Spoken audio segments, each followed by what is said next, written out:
I'm saying that. Some of the members in journalism, maybe with the decision. Okay, Matthias here. Yeah. Say Okasanoa. Yeah. You should give some indicators. But say Yenkan, maybe Yenkano. It's not about you. Don't get upset. And yet, don't be emotional about this. I mean, can't say Woba. So the story I found, baby. I'm dealing with the one who did the story. Say, we are near as a team be go through BB and go for me bomb Muslim can be. The players are not happy. Who is not happy? It be a coin be so now. I be a or you change you my player be ne reaction. Koimanu or say if I'm not playing, then you have okay. Koimanu is talking about the tactics of the coach or the behavior of the coach. Player be only be mobienya obeko. And to that extent, and every team has players who are not happy. Obi to say as Bobo near the Trossard Bemo. Trossard, you can't say he's happy. Boss, Obi to say Bruno Fernandes is being played from the position in Sobo. Now Bruno Fernandes and one number 10 in him. And he's not happy. Yes, he cannot be happy. At least wait me I bet myself nothing to bless you. Say was a watch any man Ebema Ubinya happy. Oh my god. But Manchester United said they are backing him. Yeah. I'm backing him. Okay. Zabi said Mbappe loves to learn and understand things, and when he's able to do that, his individual quality flourishes. Jamie Carragher said my pick for the Champions League is Barcelona. I'm very impressed with their performance last season. I'm sure. I think Liverpool will reach the final too. It will be a great final. Barcelona, Liverpool. Okay, Mikel Arteta said we are lucky. Players want to come to Arsenal now, and they prefer to go to Arsenal than somewhere else. And this unbelievable power, as well as that we have built and gives us our very best chance. Jose Mourinho say, "Nipa bia wotewa onse san wo se di onima na animu de be ko wom bia no, stop you are stupid." Baba Solonya san oka. Ana unka Mourinho ba bia. Okay, so Baba why Mourinho no react to them? Because I mean coaching before you to say there are coaches who try things that don't work and fail. But they say I died with my idea. If you die with your idea, you are stupid. Yeah. And you know what Okasa Super Sports Sunday night football. No, no Mubusani say Jose Mourinho. Oh yeah, some of the voice no crowd, I don't know. Now Okase no so you coach now o start here Juma or tactics there is now so once sanwa. Definitely, you die with it and you are stupid. And you will not refer to Amorim. To me, if you say okay, Amorim. Thomas Frank said they will do everything to win the Champions League. Tottenham Hotspur, they are playing Thomas Partey's Villarreal. Yes. Okay. Karl-Heinz Rummenigge, the new Champions League format is clear improvement in the old group stage. Everything was often already decided after the fourth match day. Finally, Luis Campos, the PSG sporting director, Luis Campos say, and Senka Ousmane Dembele, no, your friend Messi, can you chinya about who will win the Ballon d'Or? Or see the day, no, and I'm Messi and Cristiano Ronaldo. Was it there? I was saying, friend Messi and Cristiano Ronaldo. Messi and Bezameka. Who says story? No, Yes, was a Sunday meaning. Story, no. So does it change the meaning anyway? One player. Does it change the meaning in any way? Beza. It change baby. One player. And I'm saying sorry, and just no. Now say a headline and the banner can. I don't remake them bella de mankind. Boss Fanka, me say, or says your friend Messia. Your friend Messia, Cabalondo, a Chinia Mahu. Oh, party Ronaldo Beckham, by me Van Cahun. Okay, so young great division 1, and my Ronaldo, the son who grow a cassia season. Ronaldo, solo on Kaiser, ya Ballon d'Or near the and Buffo season. On Cockrabu or Crom. And John Moon, yes, season. And you remember the DMA example. Ronaldo, Ballon d'Or could be a decision from the club. So would teach him. Decision from the club. You were explaining. I'm saying that Ronaldo himself has had protests. Decision from Real Madrid. No more protested say Ballon d'Or yes is simida. No the Ballon d'Or which near Councilman Masako Bondi. Ballon d'Or said no mercy. Okay, so Yaba Ghana, Kimfesa Football Club has formally filed a complaint to the Court of Arbitration for Sport, CAS, challenging the constitutionality of GFA's Ordinary Congress and the resolutions passed during the last month's meeting.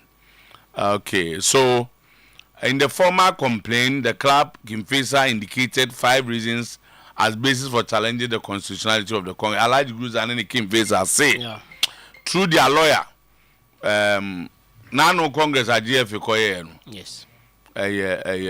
Funtus of issue. Funtus of issue. Congress no. Oman family akwanso na ye. Congress no.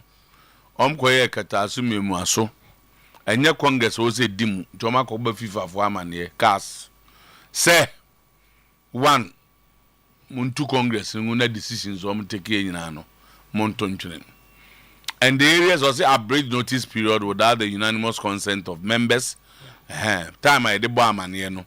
Samre and undisclosed real and potential conflict of interest involving the chairperson of the AGM. Improper bundling of issues voted on and overvoting. Denial of poll after a show of hands. Hey, edu baby a. Go for people say yeah, no vote. And undue influence. Kimfesa are also seeking the following reliefs from the CAS injunction. In also say meanwhile, close sources reveal that 1 million CD package promised by Adesa Production, limited to each GPL clubs, is yet to be paid. Kwara United team manager Jimo Bashir has confirmed that the club will arrive in Accra tomorrow, Wednesday. BBN Gold Stars have set an ambitious target ahead of the CAF Champions League. Said they want to get to the money zone. And we Gold Stars. The Kimfesa have also let anyone Kratanoa. Yakeke Kanina Boom near the Atuaso. Baba Mamanako. Sanity, Monse, ye Apomudenti ha. And T. Babamzo, we are Baba. Oh, okay. Apomudina, where dear. Okay, Namim why? Okay. Maybe behind your fine. Auntie, yeah, inquire. Solo. Boss. Baba was a question me na me nim say na mute and answer na say answer. Obuza say Okokaza Otueska.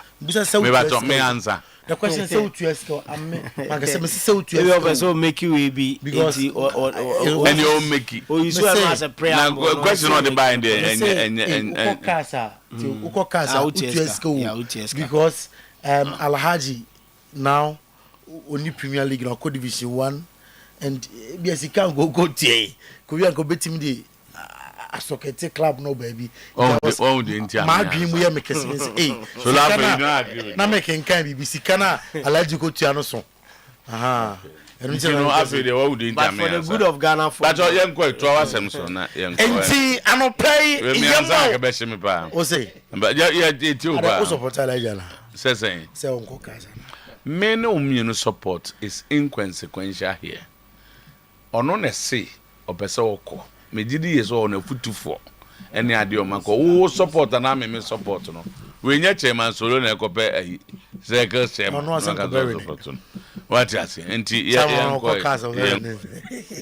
enti anopay ekunko funkoso na ensamwa edi adenchechen someone no pay e boom fumpa onko funkros no ya de honsam ato anim ensam no doso ene anopay de disafata se wohwe na wotie ena ya de esumo ene anopay on Oyerepa TV on Oyerepa 100.7 FM ensam no ko Facebook pages wa Oyerepa Radio Oyerepa TV ningina eguo Oyerepa Radio Oyerepa TV yare nsem no eguo betima enjoy bi na wa comment me ba na the boss player to no boase akinka ningina ama said say ene said efata and no pay Jackson Herbal Center and a day Jackson natural capsules aba bonten na abusuam abeboa ama moja adi mo frusane ye usisi ya dena beko obe bema mu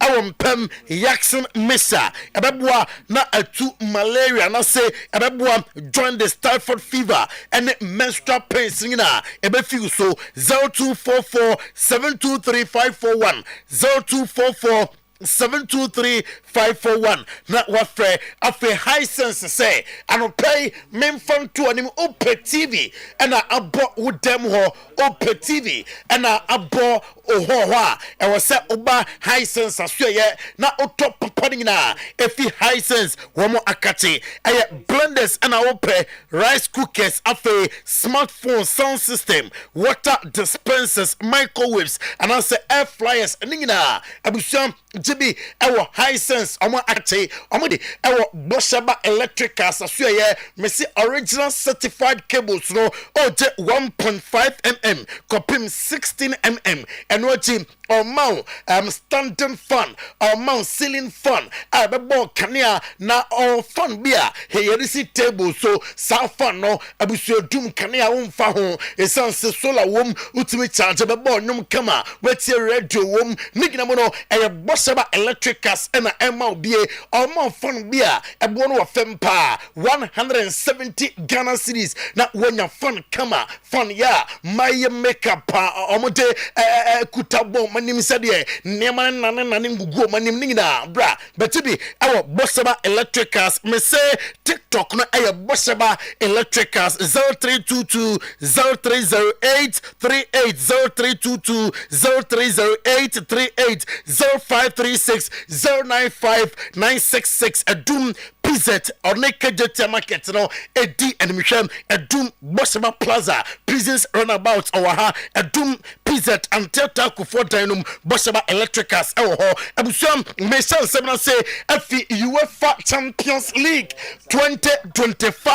2025-2026 league phase match day 1 na fallout from Enra press conference Saudua etimi etodwa and afi video Saudu training Audio ninga no pay yete etu anim na ebereti eze ene Arsenal etraining ye onim say ena ewa estadio Sometymer Barrier Athletic Club Bilbao ene Arsenal ena edi eboso Mikel Arteta on last season sa udu semi-finals na Paris Saint-Germain and to me I'm one kwanko anim eno chem sa no Ukraine lack in football semi-final last season ama na amasuane mapi ena every last season UEFA Champions League num emra omi Madrid efi muno na us is for them sir ombetimi akọ finals atwaso etimi ante namom entimi amem amasua a lot eti efim David Raya sa hunu krom nyo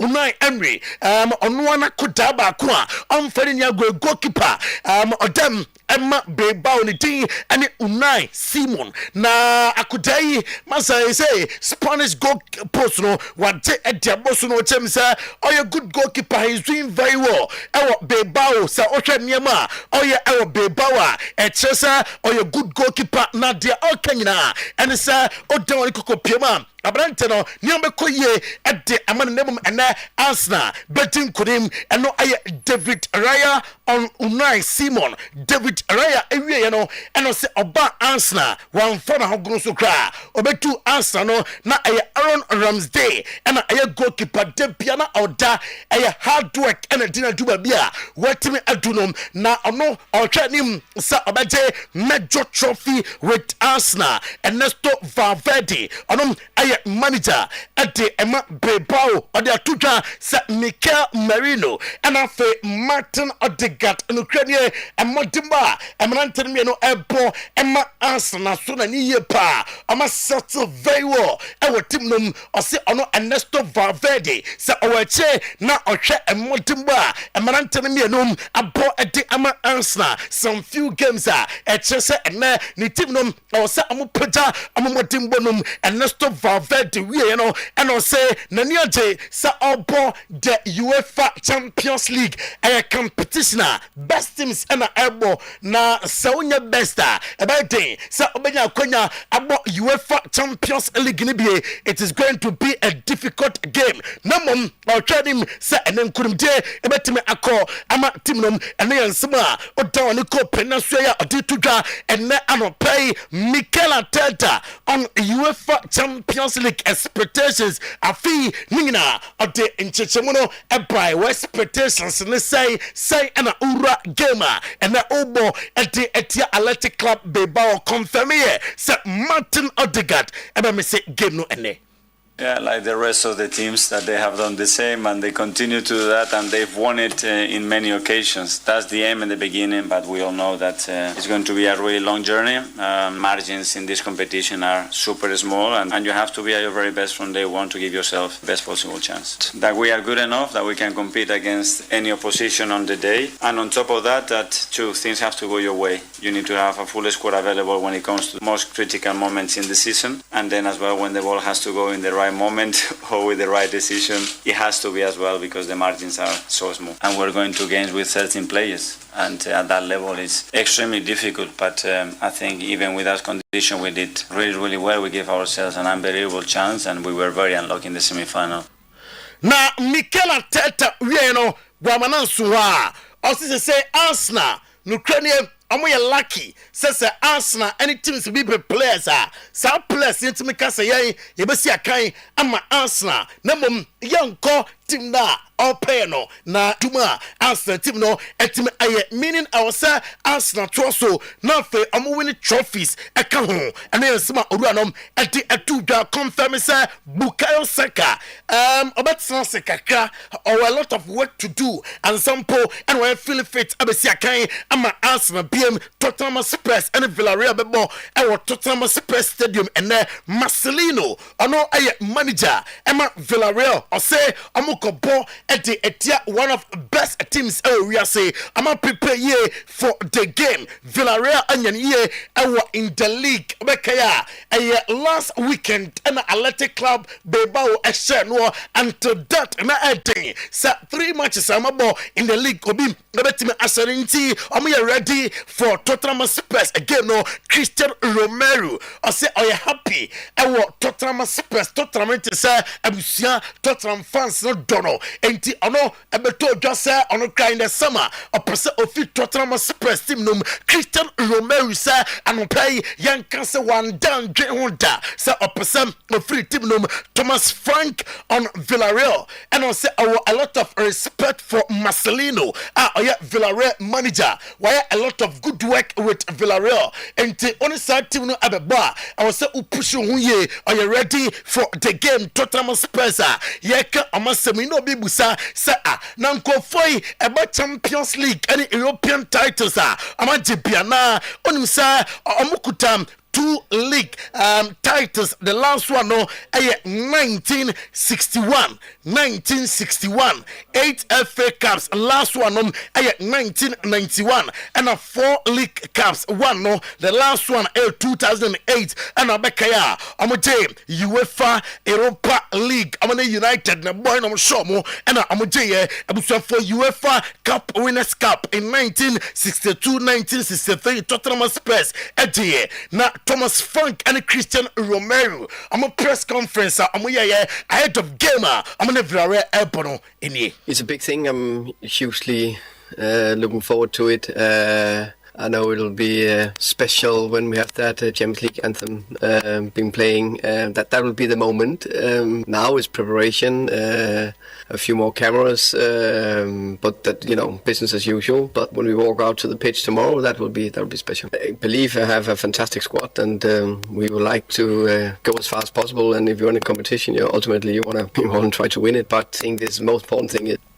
I say our squad, our special squad, and our game room sir, our team kunim Juventus and Dortmund elebo Marcel Sabitzer, Dortmund midfield. I say Dortmund season bia sa amoko Champions League numa. Ya na amani so aduno and sa amabaje recently amoko finals against Madrid ejeye na obia na mpon so da ye sa Dortmund team no ebetimi akọ finals amoko into this time ombekom kakra ombepie eti efi group num Niko Kovac say a serious challenge against Juventus for now am build it now derby di Italia game na am boy no say amukuta good team Igo Tudor manager Emma Juventus I say am prepare ye for the game amonim the pedigree at Dortmund our Champions League num ebe difficult game Madrid and Olympic de Marseille ebebo ene na Xabi Alonso and the Marantan training and pay on your TV Yerebeto so emra Xabi Alonso and the Marantan training for Olympic de Marseille game no Roberto Di Zerbi on Xabi Alonso and I say obesa CD or your good manager Juma or our buyer all for Leverkusen and afi the washas our Madrid indications near positive chesa or your good manager and I say coach two teams and about Bernabeu na Olympic de Marseille one more our rich European history and any secret and bibia ebetime asim Santiago Bernabeu Xabi Alonso on Kylian Mbappe I say before say about Madrid no na ono Xabi Alonso on say on Kylian Mbappe or mo connection no a bit strong na oye important player Emma Madrid ono manager nyaje say washa say na goes no all say at the amatim demeti and pay say enumere Madrid against Olympic de Marseille Franco Mastantuono ebe starte onim said the last game Franco Mastantuono Amobino enya performance intino Amobi onim so ama meduntem enti wanye cheni bebre ene ebe starte na abusuam onim say starte na pe why record onim say record bi da ho eye Lionel Messi ena eye sa record no in 2004 against Shakhtar Donetsk and not Barca and about 17 years 166 days and Lionel Messi at the first Champions League game and Barca and the youngest ever Argentina player was started in the Champions League so Franco Mastantuono started now about the second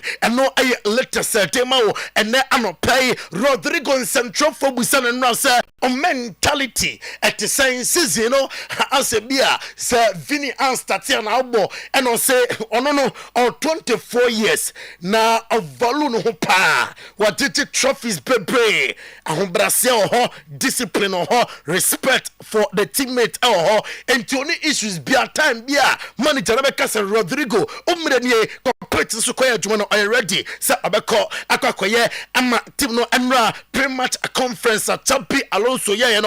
Okasa bebre efa game no ni players no okasa and afa game nan kasa win no abeba e de amount imoye ni. Well, we are with the highest excitement that comes with playing the Champions League for Madrid, right? The Champions League is special everywhere, but for Madrid it's even more so. And being at the Bernabeu with all the history behind it, it's even more motivating. We're starting our European season now after the beginning of La Liga, and people are eager to see us take steps forward to keep growing. Tomorrow we face a demanding top-level opponent, and we hope to start well. Yes, after the match, with the tension and everything that happened, we spoke, but nothing more. After the game and the press conference with you, I already said what I thought. Oyerepa Chouameni, a player, Emma that of Madrid ahead of the game Olympic de Marseille and also Amanda myself for Neda Nemum and Madrid about winning game. Commitment and playing with confidence. We know tomorrow will be a very demanding match against a good opponent, but in the end we have to play at our level if we want to win. For sure, the format has changed a little bit and we know you can still play the playoff and go on to win the Champions League, but As I've said, we want to win every game. If we do that, we'll be among the top 8. Let's see what happens, but the most important thing is tomorrow's match, and we want to start this competition in the best way possible. Boy, no one Utumu said once one of the best midfielders, Chapi Alonso, and a coach was a son of Canano, called France national team, Chapas Mambapi, Nadatania Jadia, Jamie Carragher said a fee Champions League, you know, Ukraine, already out to pick Liverpool, and what's a pium nebum or ocean last season, dear, not Barca, and not out to pium so a moment, not Carhens Rominek, Edia Tuja, said the new Champions League format, no, a clear improvement from UEFA. I'll say last format, no, not your match day for group no homa. I'm a team I qualify na Jose Mourinho. I say your coaches be oriasia. Sa coaches no, almost take it to my philosophy. Almost take it to your amoya. Now we are what we say your coach or philosophy on the sanwa sabio officer we a stupid coach and then sama Jose at the Atuja Luis Campos your PSG sporting director. Onsenka Usman Dembele ni din at the Lionel Messi ana Ronaldo and Ballon d'Or Obia and Kanwasem Sir Tim Radcliffe or Manchester United ebe secure the Champions League sport season na amutai Ruben Amorim Rio Ferdinand at the Atuja said Ukraine are you worried kakra about Benjamin Sesko say oh yes Sesko now move to different team adia wu hian say on the create chances no at the amawo chances or say create Benjamin Sesko no near the chances no etimi eba Julian Alvarez Johnny Cardoso Yankopon Bois Liverpool Champions League gamer atukono mbebono omo outer omo ntimi MOBA anopai yengina so na yemfanko funkro so nsem no emfa NC on Oyerepa 100.7 FM on Oyerepa TV. Today's sports at Waso with Sometymer Otuo-Acheampong and any team boss player. Now before that, no, you didn't come on the next 10 minutes. I will Apomodane Herpa Clinic. Apomodane Herpa Clinic. Dr. Sam. What's on Sinti? You better Dr. Sam ho. Na ya checking come on. Missy when nini na ya ya. Dr. Sam betu asye. Ya dena town so ya kwan kroya deno. Wamwa dro na ya dena siya tu na fe odia fire awon pem no sano soria no pa no pra eni jebe na menya Solomon kata eni je sports visa mponye na solo na no solo je panyai no dog good morning say you are fine pa nti no pay there Ghana ni wiase nyina ya so 80 me da say odesa kwenye mame Nyankopon onhyira wa menchia ahwefo a omohwe me Oyerepa TV ene atiefo a wutie me Oyerepa Radio nye obia se mosonfo Dr. Sam ameda Apomodane Herba Clinic no okumase Sofolai Soldier for kwane so opposite Assemblies of God for asodan kese no eho na mo abranya yana mekase uwachira kwaye bomutu ba wura kwaye bretuo mu a ena hu se dua bia woni sibre sine dua bia woni sibre no sa no bode Nyankopon hihye no ewo dua bia ale a esa ena wa han bia ale a esa tuba maso ye nubra ene nua hini ene nua han no bode Nyankopon esira so amame a mede esa yale o maso ye so bi tie me nepa na ani yare atena wo so ache wakomiamia bebre watu sika gunti no ofiri se ani yale na wo so no eye kwankwa me kache ne dai se edu Apomodane Herba Clinic nkwa dia okwa ebekọ jemi number ni sesia na frame me se me number ni 0551 09 89 61 0551 09 89 61 me se wo kumase Sofolai Soldier for kwane so opposite Assemblies of God for asodan kese no eho enamo Bible ne kanu Matthew chapter 6 verse 22 wase ye nipadua no na se yakwa no ne kanea na se ne han ene ani ti se sumduru wani a na sumadu nipadua yina obi tie me ne pa na wani aprusuo pa ye oba memo oduru abeno ma wani na aprusuo no ebejai buo ho wani etutu ajauti yare ema utifa edwao oso oba memo oduru abeno ma wani na etutu no beto uti na epaw no ebejai bu won so de ne se tambia wani yo hene waposa aba wani ay kokko abra memo oduru abenu ma wani na aposa no bejai ne kokko no be firi ho ma natural color nyankopon ede ma wani no ai sa pepepe so be so tie mi na pressure e wani so nipa ba ohunu mienu ayo hwani abra memo oduru abenu ma sa pressure na e wani so no e be firi wani so kra bu ho na glaucoma eso wani so aye bre unhwade ya tu ho na mo na bra memo oduru abenu ma sa glaucoma na e wani so no ebe free wani so kra so bi wo ho a wo de gise wo she glasses na se spectacle ansana otimi atro na se wotumi akenkan tambia me kase ahweni wan de e just supportive e boa keke na so yuto ho a ani yale ne de e de so ho na me de oba memo oduru abenu ma obeyi ato ho na otimi atro na otimi akenkan kama obi so ho a nipa ba wo de ohu nipadua no na so nanim dua no ya na esuma duru ho so be so benten Kofi anakwame eneba no edema gisa wo tinipa nene ansa na wo hunipa kroba tu ho na mo na bra memo oduru abeno ma sa aye be free wo so akokra a ensa mabiem da me sa ka ti obi a otie mene wo so problem ne se nipa ba wo de apomuden herbal clinic ya na me ka se yale bia wo de beba ho no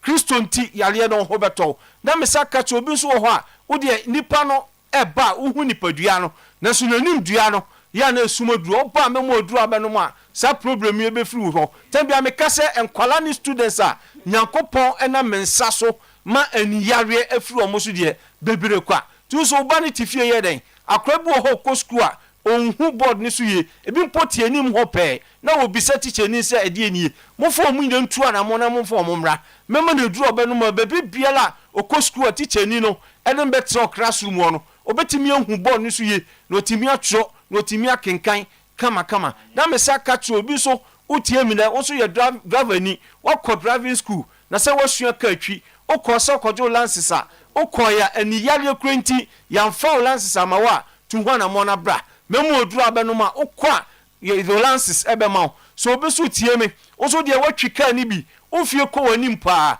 wo ko so ko renew lances a okoya ani yale kwenti ya mfa lances na ma wa tu ho na mo na bra tambia me kase mabru bebre e wani yare enye bibia se STI sexual transmitted infection gonorrhea bia etena wo so cheye a wan pene pomasi bre no edidimu saa na edi ani yare abro obesu tie mi na wo so syphilis bia etena wo so cheye a wan pene pomasi bre no wo so edidimu saa na edi ani yare abro munyina muntu na mo na mo mra mema waduru abeno ma sa enamu sayale no ni nyina be firi so akokra a ensa mabiem na me sa ka tro bi a otie me ne na diabetes atena so che se diabetes tra so 3 to 5 years a e de ani yale and the blow to so se diabetes wo so abra mema waduru abeno ma e be tu diabetes na se no ma sama waduru ani yale na diabetes e de ablo no afiri so akokra a ensa mabiem gem number ni sesi a na frame me se me number ni ye 0551 0551 09 09 89 89 61 61 0551 0551 09 09 89 89 61 61 Simo Kumase Sofolai Soja for Kwane so opposite Assemblies of God for Asodan Kese no ho enamo na me saka chubia otie me ne na diabetes atena oswache se bra memo oduru abeno ma ebetu diabetes na se so obesu tie me ne wo de osenti ekro abeton sunum aduane to yema na yem etutu wa bra memo oduru abeno ma sa osayale ebefuru so akokra wo ha stroke nti wo bubu agudam stroke nti untimi nkoba bi abra memo oduru abeno ma sa stroke yale ebefuru so akokra a ensama biem so obesu tie me wo problem ne se kokopa ya na ebia sisi wanim ebia sisi utua no sabe uja wonan na adane ayiye yopa oba memo oduru abeno ma sa kokoi ebefuru so akokra a ensama biem so obi tie me na osenti ekro abeton sunum aduane to yema no yam etutu abra memo oduru abeno ma sa osayale ebefuru so akokra a ensama biem se bema bi tie me na bema mu ayemre untumi ene oyire na se o partner ena ye Tambia wale sem de ntokwankwa me se oba memwa no bemaduro ni bi o manimo e ma bema na peja e ma na brem mama kwa ma de akofie e de akwowo so ire so obi tie me na awo ho asem e de ma wa Dr. Sam me wo wodu tatahwe a me de kanwa ube wo fa ho afa aba na me saka chu bi a otie me ne Tambia me kase apomuden herbal clinic enye se oba ye na ania mo oduo seje konom oba e be your lab test e your scan test e we di mfidie be homogen nyina mu ye hu yale potia e haw niamba wanu oduo seje konom na yale no efuru so nko na me kato bi a prostate pa e wo so na edunya prostate nti ye de catheter na se dodo ben ato be mamu abra memo oduo abeno ma sa catheter na ye de ato be mamu ye be yefirim e ma wade ho afi prostate sam bema bi wo ho a enam yale enamu sa yale enti no ama bema na hi afo aka ketekete abra memo oduru abenu ma bema no mo yedu ebe ye kese e ma wagina brane na me saka cho se apomuden herbal clinic me ye adwuma adwuada ekope memeda me se adwuma se 8:30 ya no pa na me dia wie 4:30 pm eye nwumre jembe number wa bra me sorry me se me number na 0551 0551 09 09 89 89 61 61 0551 0551 09 09 89 89 61 61 mesim wo Kumasi Sofolai soldier for kwan so opposite Assemblies of God for asodan kese na hona mo nyankopon hyira se onya komapa na ti Dr. Sam wa yinhyira me da se. All right, inti Dr. Sam of Apomuden Herbal Clinic. Yedase. So no etwaso boss player Sometymer Otuo-Acheampong transe. Timina ewa ha nemum no yeba sisia na afisho no atwaso. Right, enti yeba na dwumadie no atwaso ede amamo yeko eye edwaso kakra bi yeba yebesi form na afa badwafo nyina join na yede dwumadie no atwaso ede amamo Kingdom Herbal Center womo emame enkra esem mfama enano pe utiemi anope uyobia immune system no odie no eni ahode uta yare de biara da bibi kakra bi na stress abetena so anxiety arthritis edunya anase hypertension ena edunya odie no Kingdom no na abedwaman so no Kingdom garlic capsules and bitters afe Kingdom ginseng power capsules eno so ye drop eboa emema ni ye sexual weakness so kompemu a wontumi anya adwuma sisiade ena etel so mental stress ene de keka oni nyina no Kingdom ginseng power capsules eno ene beboa tremendous capsules no eboa ema vaginal infections menstrual disorders any bad odor and kan ebe anya kama ewo ema oni nyina eyi edi free ho edi ema je Kingdom no ni bi na ema ni padua no enya ahoden wo pedodo atua Kingdom Herbal Center wo kanhye drug lane afa leading pharmaceutical and herbal shops ewo maimu a obenya Kingdom no ni bi na wato for Kingdom ewo 0597 298 855 0559 761 114 Kingdom no challenger. Amen Scientific Hospital, the best alternative medical hospital in Africa. Yay, any ajaba subodi pi. Ewo stroke yadi anisamu. Ninya anisemfie pi. Ena yede abwa enkrofua na stroke edi omunya. Utemi anope stroke akawa to them. Uhuni pebi stroke akana to them. Onantie nye yo mani nsasu nye. Chedi obeye biane bre eno obra. Furniture mo Amen Scientific Hospital. Eho ena aba yebe two stroke yadi eno ede amount enya no nkwa bema oba utemi anope awo ho nsem aye problem ede amawa Amen Scientific Hospital ebe tuni nyina ase ede amawo betimi amwawo na wawo no awo chronic diseases yade kwankro wadi akira mfie pi entimi nkwa Amen Scientific Hospital waso oba no obeyini nyina ede free ho ede amawo ye diagnostic machine ye adwuma oba ye be free yade na beba no free nipadua nim no yade no ni bi be kan 24 different certified medications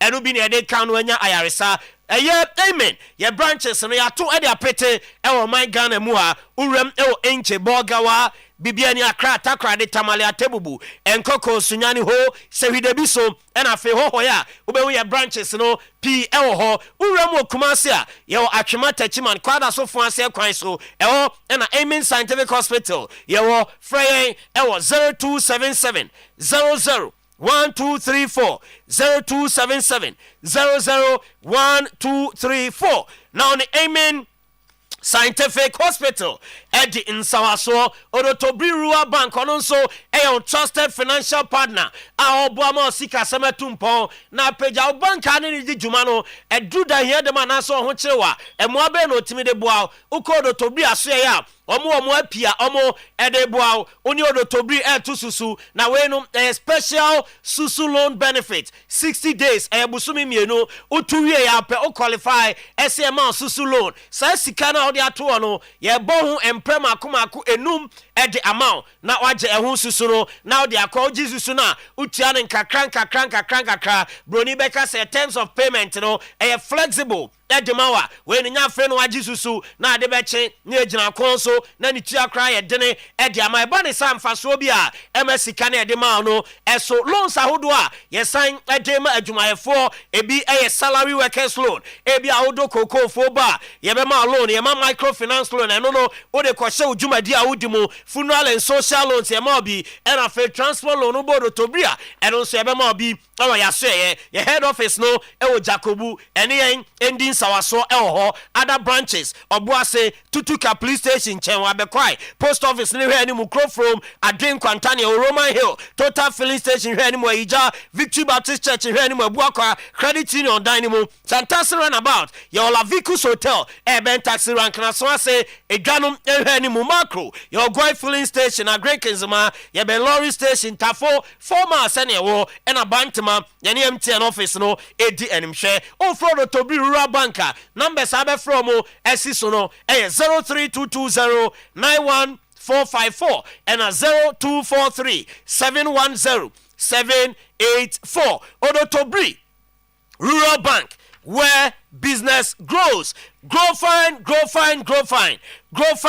herbal tonic because where the one dance e de achoni nyina ne say edro papa edro a aboa maba wa ne pa e wo ma fichi komo bunsa eya e wo achiro bunsa na de bia no ote eya wana so nya problems ebre how e we che ne dos a grow fine herbal tonic na onom na yi e free ho de amount o menses so ye emfa ma wo a bosumi we bada say bosumi e besim na bada fofra na say o menstrual disorders and I say no so e du nya onom grow fine herbal tonic na e betu ni nyina say e de free ho e de amount oda ena udidi a untumi ni di aduane besu ani ma don sa wom no apia e de se baabi onsa no na etitiri moja no entimi ndi afrusa ne ye e wo ntire ni mu no grow fine na moja no enante e wo nipadua ni mu ye emfama vitamins e wo mo eboa e ma nipadua no enyini kama grow fine adro no pharmacies any herbal shops so kwa ubenya bi na wato operudo atua a digital herbal clinic e wo Kumase Amakom Runabout ye be Bank of Africa ho and a grow fine o he ya ubehu yen na wato eye adro no bebre e de akodi djuma bia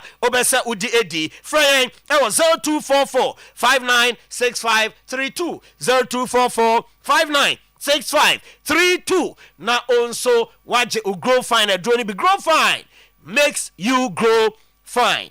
Kangen and magic drinking water alkaline water ani pH no ewosro enso mu gu ahodo Kangen alkaline enso aka no acidic water no mitufo ese num nko widie mo ni nyane said you happy na edebrel onum acidic water eko ni paduanum no na wa ubie ekwan no edi ama yade bia pese ewura ni paduanum ni nyane say yade bi te se cancer ewura bia ya acid wa etena na agin hini ewo ho onum alkaline water na alkaline ni wura ni paduanum a eyi acid ni free ho na fe aboa apamo yade bia ebese betena ni paduanum nom Kangen water o skin ne be kama nom Kangen water ubanyini from nim Kangen water eno ene boa emani padia no enya hode liver heart eno kidney bon ban Kangen energetic drinking water Brema UGC Tafudu Road Abawaru Junction Lizzie Hotel Santas Runabout Pakiki Organic Cafe or Stadium Sumankwa Junction e Washington wenyina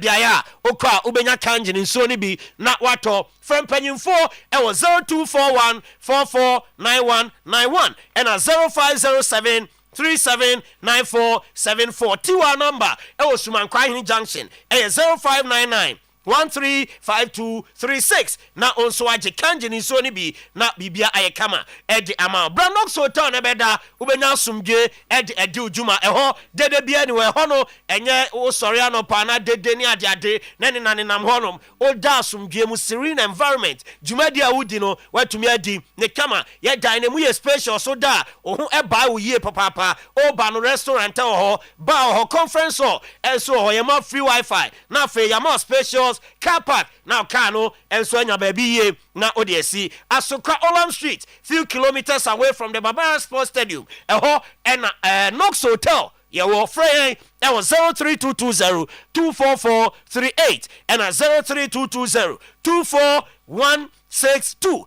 Edek SM Betes Sisiadi Ebeko low sperm count Ebeko premature ejaculation and a fe low libido bema nyatinka oba nyatinka so new partner ebedin shemu Edek SM Betes and ebwa amu atinka naba bema bo adwuma ewompem Edek SM Betes bema Sisiadi anu yifri ho Edek SM Bitters shops as chemical shops any herbal shops across the country benya SM Bitters drone bi na wato 0243-989-368 and 0201-044-221 ABA Herbal Center software ta software rasta software 3 days no or for glaucoma cataract eye syphilis long and short sightedness blurry eyes fabra Oma wadro fagu aduane a wodi mana nso a wonom ebewura anini ntini so na ate so hwan edi amount ABA Herbal Center osenya ni yade ne nko na ade ba amanate wani no edi amount menstrual disorder sexual weakness hypertension stroke prostate liver and kidney yade ABA Herbal Center wano ene tu ase edi amafo ni chem kwada so dwena se main market akire honoma eho ena ABA ewo domahin kro ye Beneza preschool no eben apia kubi cold store for ABA ewo 0541565199 ena 0502812161 boss ye the first batch no edi esi jumadie no eto aso edi amamo still today's post live on Oyerepa Radio, Oyerepa TV on Facebook. Solo yada CP. So red. Yankwa. Nyamne eboafo. Champions League naba. Na ebi mu teams enhyada nka ho. Say the game for the champions. Na England dey no kra na on say teams in num na wantimi enyam insian kra mpo. Na 6 teams. Say 5 rather. City, Newcastle, Liverpool, Arsenal, Chelsea, Spurs. 6. Wow. Yeah, 6. Spurs the Europa League. In England, 5 from the normal league, and 1 from the Champions League. One country being represented by 6 football clubs. It depends on the format no we use. So the other ways are offered to the big room. Yamaka 5. The 5 is there. 5 no. They gain it too. They have 4, Matthias, and they gain 1 based on their performance in Europe. Matthias, so I'm saying that it doesn't make it look like a Champions League. And the last one never count here because another team from their league performed well. The 5 Champions League. It was originally meant for the winners of the league. They're the second. I can't about 3rd, 4th, 5th. Wow. Regional league na holding. Na ama United. So yes aswa. On say in a way, no more empower sa league, that particular league. Give him more. Because the Champions League gives you money, exposure, all of that. Until we say omo ntimi emma no maybe omo mada o say omo ya de na le beko omo na beba say the world is not really fair when it comes to rules and regulations. They are ejina wa send your best shot. So to any matches no Arsenal away against Bilbao, Benfica, Karabakh, Juventus, Dortmund, Madrid, Olympic Marseille, Spurs, and Villarreal. The matches the see from sa. So probably the focus will be on Arsenal, Bilbao. Then you can look at Juve, Dortmund, and Igor Tudor doing very well this weekend. Last weekend, Madrid, Marseille. On say 3 matches. I think Madrid Marseille comes when you're Madrid Juve be. When you're Madrid Arsenal, a repeat of last year, quarter final, no, ebia when you're Madrid PSG, I say no idea. I say omo bosso kakabad we no Dortmund Juve. Looking at Juve performance against Inter Milan, that 7-goal trailer, no, a lot of confidence with Juventus this particular season, and they've also been doing well, granting the results in an ugly way. Osha Madrid, I say, but it's a Champions team. Abanaba, Arsenal, ma confirm some injuries kakra. We say Bukayo Saka out, Saliba out of the game. Oh, sir. five injury confirmed. Oh, okay. And our Arsenal side, but clearly I think Arsenal are still favorite for this particular game too. The 5 injuries. Yes, despite the 5 injuries. On say, Safiwa he Arsenal yeah. Ade ba ko ebe bo Arsenal mpanimfo abaso ne say omunya gidi wa tetam. And they decided to go all out for the Spanish manager. On say Mr. Otuo, and your man Arsenal here no. Last time I heard Arsenal game or more Nottingham Forest team to end. You don't see a lot of deficiency in the Arsenal setup. Zubimendi scoring 2 goals. Madueke was explosive on the wings. Joe Carres getting you the goals. And it looks like players now Arsenal go for mobile. You know. Omunye GD say mumbe she team no no nsesa ne ma no. You say sa signings ni nyina ya adwuma no ma coach no. And that is why my Arsenal board not baso say they maintain the players the coach needed. Making sure so nyina betena, and they added value to the team after maintaining the players. So last time made a year transfer the ins and outs number 2 screen or so. You realize that Arsenal had a lot of business in terms of selling. The reason was that they wanted to keep the core of the team, and they were rather interested in adding value to the team. And untina, people had issues with Madueke, but gradually, I think Arteta who said the reason for signing Madueke no, I started here Juma because boy against Nottingham Forest no, yeah who said Raheem Sterling the entire season no deal with Arsenal no me yebi when to me anya say Juma na amfa Arsenal. Though Bukayo Saka won in Yoma, but you did not really miss Bukayo Saka in that particular game. There can be a consistency, but the Bema what did say Madueke ko PMU our English national team no. I want to start it so a year Jumano, and we bet twice so the ama Arsenal, solid one for them. Then you look at someone like Joe Carres. No to so already a very chieze, and Madueke ne yena alongside Joe Carres. These are players who will release the ball faster to the striker. So share Arsenal, one of the goals are Joe Carres share. That long ball from Calafiori straight to Eze. Eze with 2-3 touches, no a creative chance. Eddie Ama Joe Carres on born to him. That is how Asam ran terrible. And the Arsenal basically paraded a new front three, but there was no deficiency because it looks like how our coach in the person of Bonus Edgeman on Bay. And maybe on the to Mambo Berichiese earlier on. He was also exceptional in that particular game in the Arsenal jersey number 10. Getting the simple things right. If it's about take on or it's about quick passes or if it's about movement or when you watch the Arsenal team, and Trossard mo start here, Kebia, I'm Shishiaba, Martinelli mo start here, I'm Shishiaba. But now when you have Joe Carres, you have someone like Ebere Chieze, you have Madueke stepping in for Bukayo Saka. And now looks like Zubimendi has finally arrived. So I check in. Match Oba na. In the game against United, when Timian stamp on your authority to a game, no. But I will check the last game against Nottingham Forest, he was decent. Going to play against Bilbao, the Spanish teams will allow you to operate, especially the lower ones. They still believe in the Catanasio. The dark act of football was paying power. But the Bilbaos, the Valencias, the Sevillas, Real Sociedad, they open up and meet you hand to hand. Anything about Stone at Chiomona, Otimimo be 6, no etimi am obi 5 because omo no share no crowd do gusu bo. Unlike England, they are technically compact. They don't allow you to have enough spaces. So in such a game, Miguel Moreno, Zubimendi, Declan Rice, step up. It's a field they understand, and it's a particular zone. They are very comfortable when they are stepping on the field. In Temaminya Gide Arsenal team, I see Arsenal scoring. I see Arsenal leaving Spain with the 3 points. A clean sheet, I doubt. I doubt whether Arsenal can keep a clean sheet. But I see Joe Carres on the score sheet. I see Arsenal getting someone around a 2-1 or a 3-1 scoreline. And you're my one interesting battle.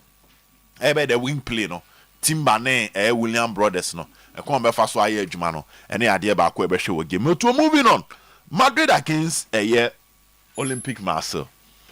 And now I can't Ruben Amorim Asem. And we were talking about a coach adapting to the squad that you have. Mr. Otuo, Ebra Alonso see Madrid and the 2 players name say Nyoma Asesa. First now beat me back training late. Any adeno e be in CBM. So he changed the rules in terms of training for Madrid as a club. We said Tony Cruz crab say time ana a year Ancelotti or no bit me late 1 hour Ancelotti on one can he on punish crab for that because no he allow all the background or see the pan crab banner I late no massa the serie no mu di agro. That was how Ancelotti and Nyoma. But when Alonso landed wanyene sa Osasa Nyoma he was a bit straight with how things run. But Osasa Nyoma no and Osasa decided say ma change one aspect which is the discipline.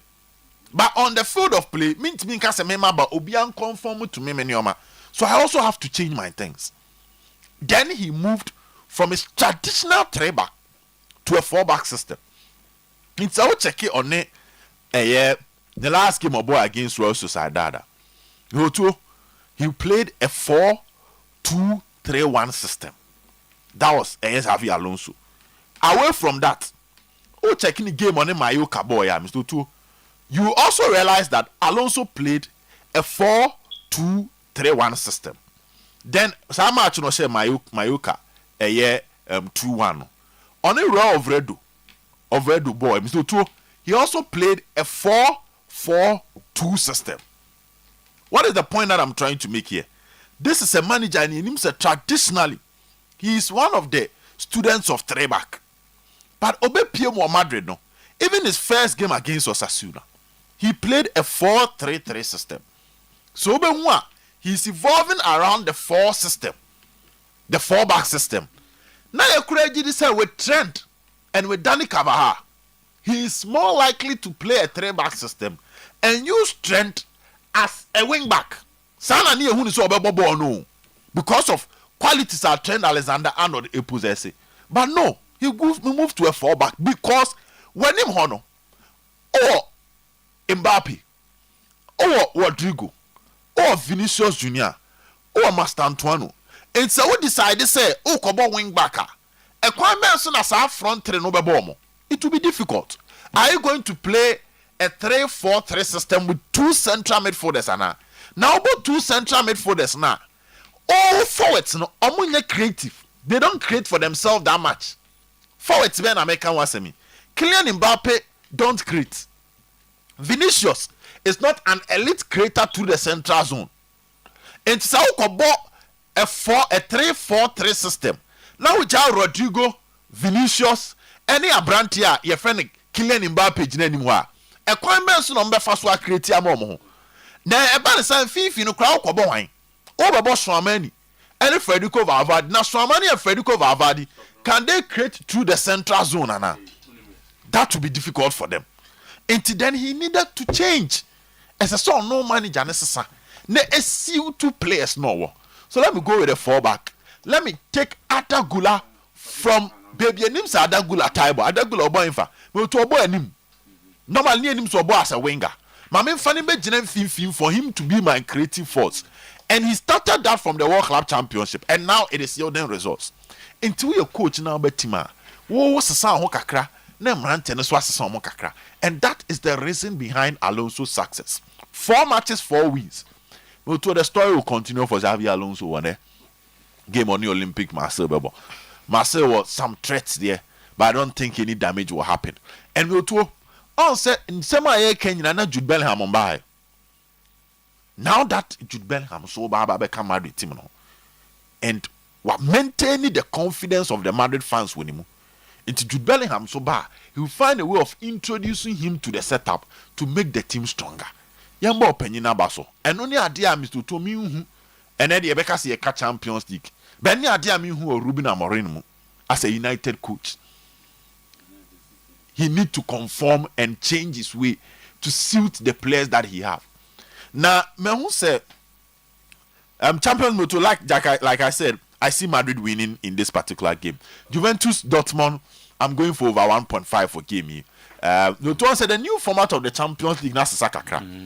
And it's the first now you go home and away 17 no ba no abegina chira na you when you're 1-0 be na wa check on na 1-1 be no, now you go end to end. So you realize that the Champions League group stage is producing a lot of goals. And that is why I'm going for a Juventus win or draw. Juventus win or draw over 1.5. Mr. Otuo. Zach. Otuo. Biaboko there. Yepa. Oh, me ase. Anope mba mbe hu me say won hu ayi Prince was here. Prince the the ECG no. Debut. Oh, but not as you. Oh, and I'm afro. But also over so. Oh, okay. It's a weekend in a my may. Oh, okay. Weekend a you or I'm say after Santin Mandian. So be for the Unimo have on. Nimo have. Say any more have. I have so I see you. But for the no. And I'm so. Must me come, mammy, be a you. Kumau. Oh, Kumau. So over Prince there. And I won't go. Prince there actually. Henry more you know. Unim yeah, Matthias. And Saturday when you quite Prince and Oye manager. Football manager. Agada. Okay. Place ni bi omo so Musubano. Okay. Saturday we ko actually na Yakobo Prince na we see ma come. Champions League baso. Na Mr. Otuo, Arope, let me share the all-time Champions League group in terms of matches played and points accumulated in the Champions League. The last time it was updated was somewhere in June. It is born again at the all-time Champions League matches played Otuo. It was last updated in June. These are the teams who have played in terms of number of matches played. And as usual, Real Madrid playing the most games in the Champions League because our competition with they are the most successful team, the best team in this competition. It's over 500 matches played in this competition. I'm say the next one I'll be on Mukrampono Bayern.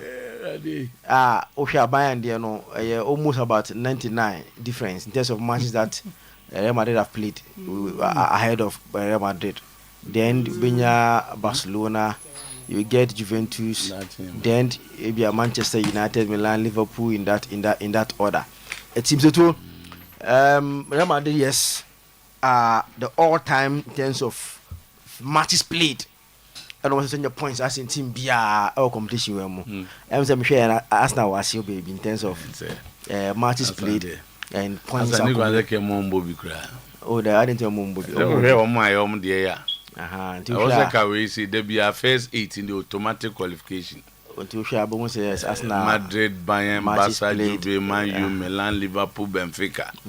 The Osaka debia.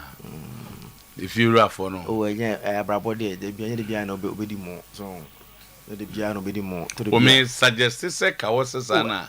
You will fire no. And I'm meet him. Oh, said me you if I make us a match. Bravo.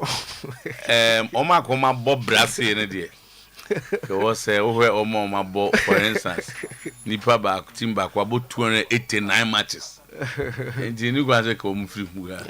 To enya hwe. But ne yenko yero mo aduro so bone. But one thing is clear, say uhwe we na e kire say teams bi abobra pa. Oh yes. Oh, say brother. E kire say teams bi abobra. Say da me catch you say Abrosan the CC Ashton go for the CEO. Ben le Kumasi also say Hilltop. That's easily. You know. Abobra pa. O CB wo ya na wa ya. So ene Juve na boy no mo say Juve say amache do say ohia kane de enya ya na ohia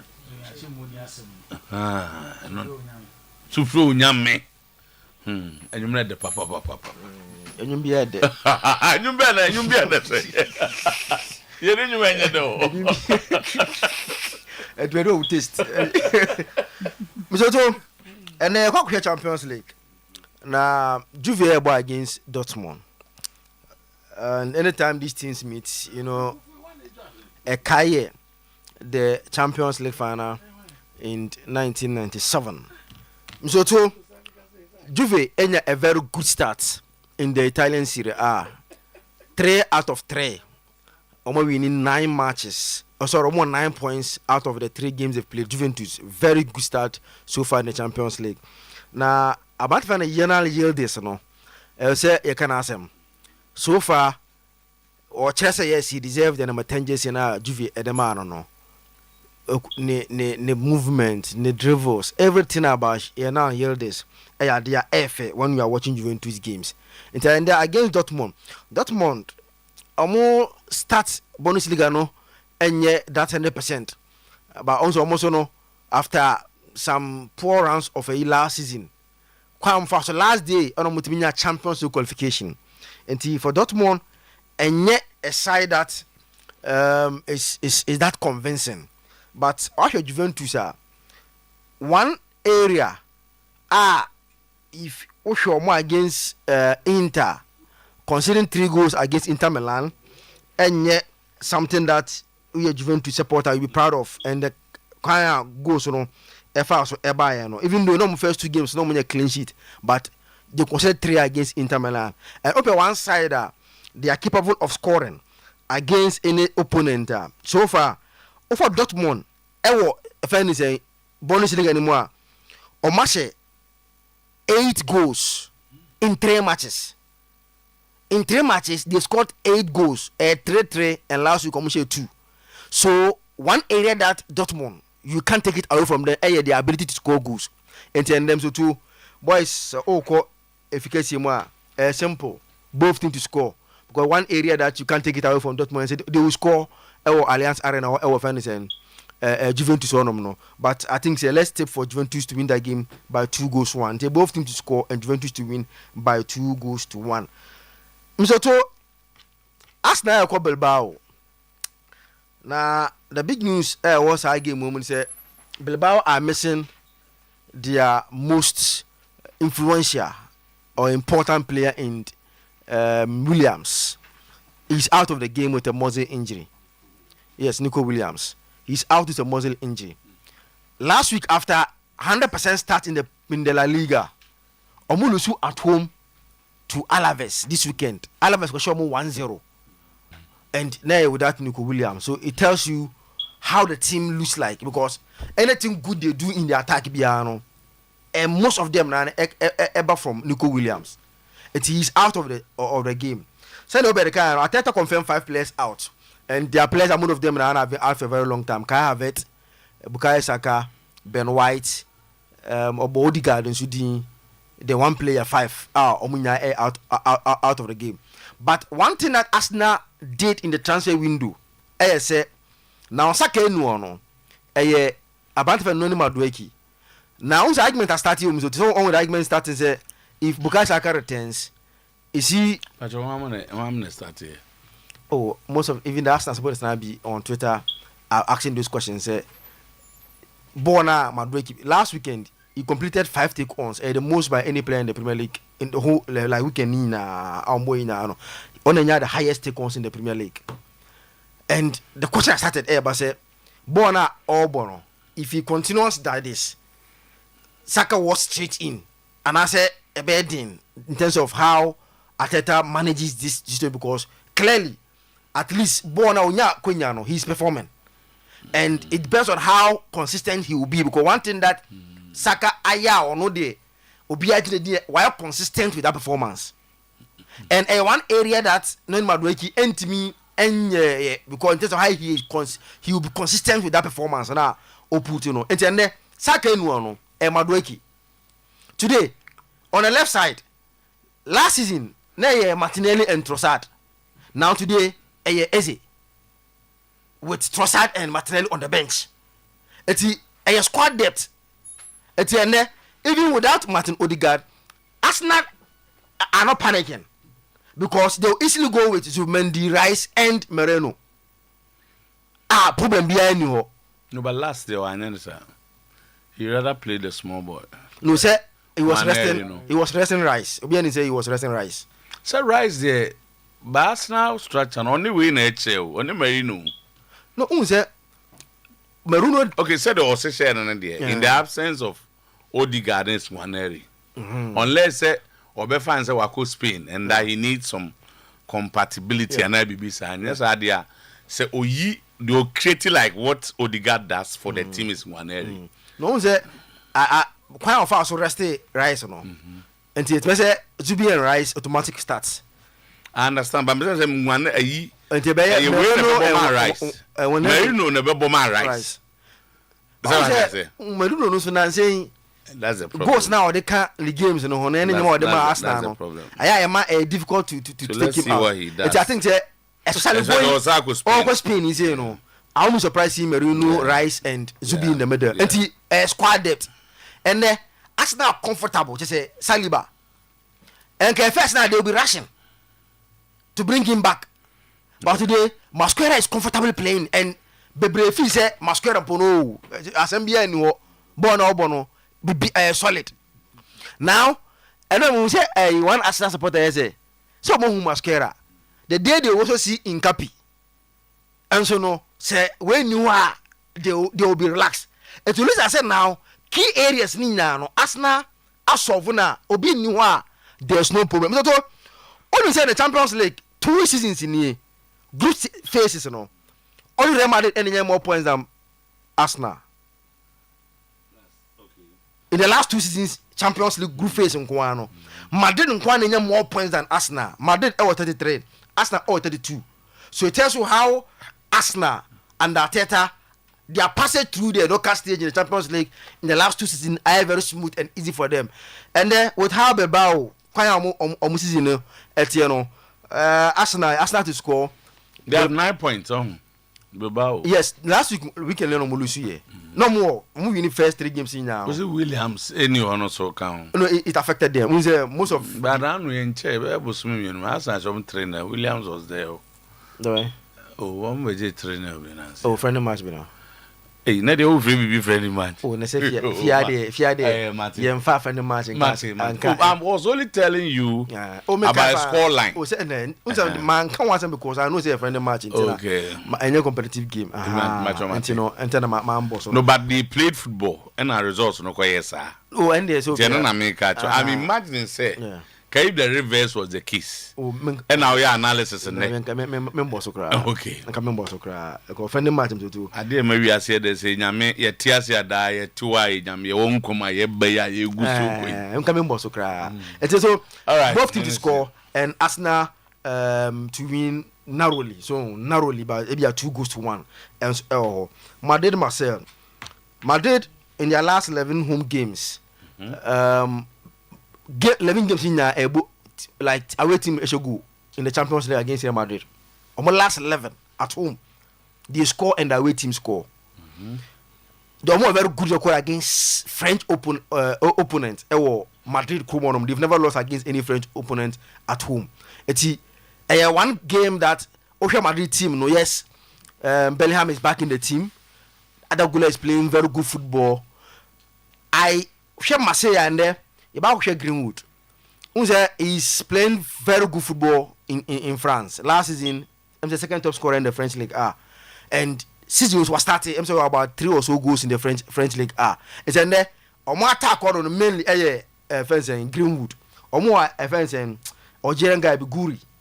Aubameyang also is still available. Also to me free bench ba when Guri no ya no Peswana ya then they bring experience Aubameyang and so on. But Banabao against Marseille them so too. You know say Madrid set games here. And Marseille na you know. Coach Roberto De Zerbi. Yes, De Zerbi. He's still playing nice football. Yeah. You expect say at least football now there at Banabao they want to play good football, pass around and do all that or maybe I know. Okay. But I think Real Madrid will win this game. But that's it, by 2 or more goals. Morning, no. Okay. I'm sure the games no kakra na I'm ready BC. But then no me check here DB. Kwa na me ba na me say no pemba, maybe say Zakito say no kora. Say Amorim ba no. Last season no ba no. So ba be second part of the season. Yeah, the points now onya no. 31 points. The ne ono an points onya o Premier League nim no. Think the Manchester be go relegation. So for period now buy na. Any points onya compared to other clubs na. Say any points na the Manchester go relegation. That can no kre. Pass up me.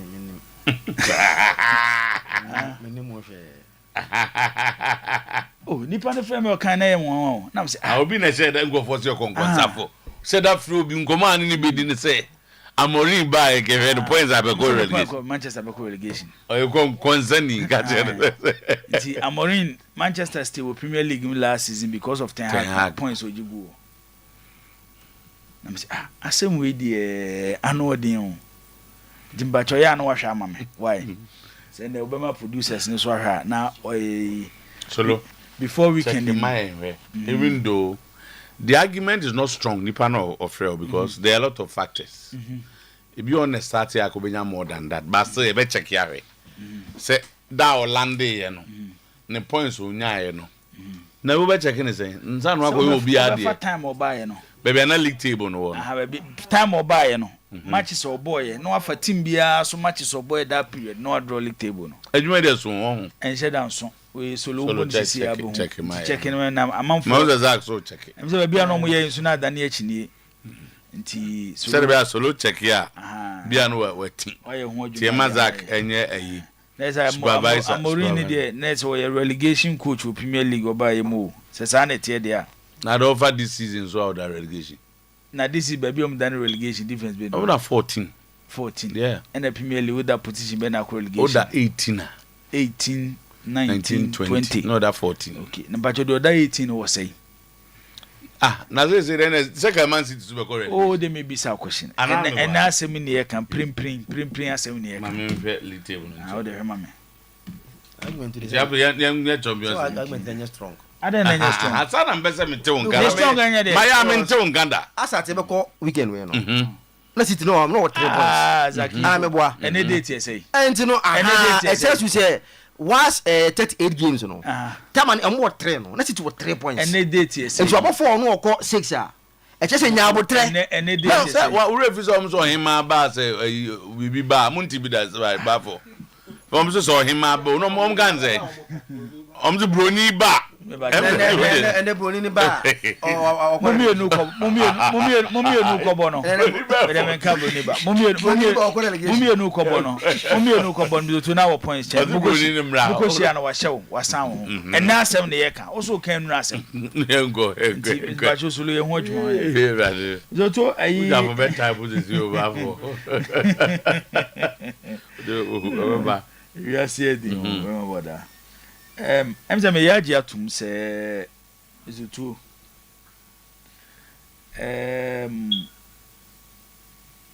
Asna. I'm so almost quite depth no. To o shiny dia. Omone Chelsea am also mbebro Chelsea this season in Europe. Not in the Premier League alone in Europe. Chelsea man. And they say to so far Arsenal defense now. What they are back for? Say no call left sider. Calafiori. The deputy why? Luis Masmels. Okay. Right back. Timber. The deputy why? Ben White. Central defense. Saliba the deputy wine. Mascara. Gabriel so dey wine. Nkapi. Pierre The Nkapi. G2 years say is to with these players. A bad defenser. Not sure say club will Europa or what depth to say Arsenal dey. A bomb defenser. Major method not to and weekend the Arsenal and the Manchester City game now. I'll use the Arsenal method. Anyhow Arsenal set it up because me sure money not Nottingham Forest game me who maybe Ateta oye bibi but sometimes don't say to win trophy no ya na wo coach bi or the touch bi e be kan ho eno na edi Ateta nya say Arsenal bobo especially when they are attacking season wey there omo the only team when they arrange their teams omo show team no more attacker you see two players you know omo position themselves as number 6 flat number 6 then players you know position themselves as flat number 8 it was you can about Arsenal defense and how stronger you know the position of their players and as I'm making and you may for this no kwa na yes adwuma no udobo say Calafiori and move from the left back position now Bono to act like a number 6 no say Timber Baho ubo say omo number 8 position Zubendi obo as a number 6 no we move to number 8 no one either Declan Rice and Mikel Merino aba occupy that position. Anyway, Omabo. Famna na amayi mu anomo ye the Piero mo bukum na no mo dis echi. So I think it's a good say. I don't know how train ya be argument we now one last week. Yeah, because last week no I say I got nothing to do. Last week no got nothing to any there actually the end be frame me say. And last season me say the Piero friend or say do ye no wetin on enye no krakra onimasi enti yes I mistake ni next time we try sound for na ye no why you say Otuo-Acheampong no oye o bafo the last team of relegation or the 25 points na ko ye Amorim had 31 points and you know 20 and your position 20 say 19 so call relegation 19 and baba also say Oyeba what chapter 3 19 na 22 18 25 ni 18 19 18 also go relegation league table ni Amorim nyanya 31 points na more 31 this year can who last year we had 31 points okay ono buy ono kwanya 31 points and na the owe ye kwa nya 25 Amorim buy na Manchester United wo 31 and Manchester was 10 points. The United had 42 in the season no. Amorim buy no more 11. No more 11. I do the many about such. I don't know. Manchester United since Ruben Amorim in the Premier League. Bracket his appointment in November 2024 till the end of the 2024-2025 season. Games 31, points 31. Up to there. No. As at last season. Okay. Now Amorim really how many Premier League matches? Out of the 38 Premier League matches no about saying no about 7. Oh, you know Bantemo no about 7 pe. Yeah. It's not true. November you ain't win 7 matches as at November. No. Premier League in November can never be 7 matches. And if you are about November. Since I was saying, are we not in September? Yeah. Premier League was saying 5. How can you play 7 matches as at November? By the end of this month, I was 7 matches. This month is September. And I'm saying by the end of this year, 7 October. Yes, see, and I say your ball, where ball last game, you know, and the international break. I'll be Bobby. Banis was Bobby. We didn't have to say, and you know, a grammar argument is strong. I just saw a ball less number of matches. We didn't have a tray, I'm to the Nyabotre. The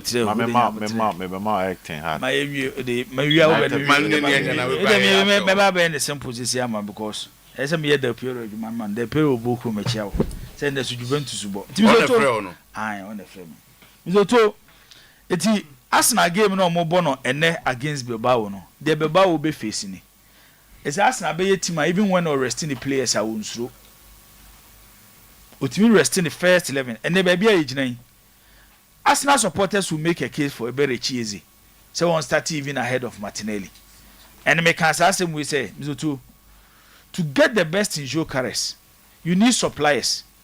Sabo na ebere chieze Calafiori de man na o de ma Jokeres manishe no. Martinelli and Kobe tries okobache. No akose no. It is a proper supplier and the game no. Esitu obi say Jokeres. Nti Arsenal against a Athletic Club de Bilbao from Spain. To 2-1 Arsenal obetia call away win or draw e was our game anymore.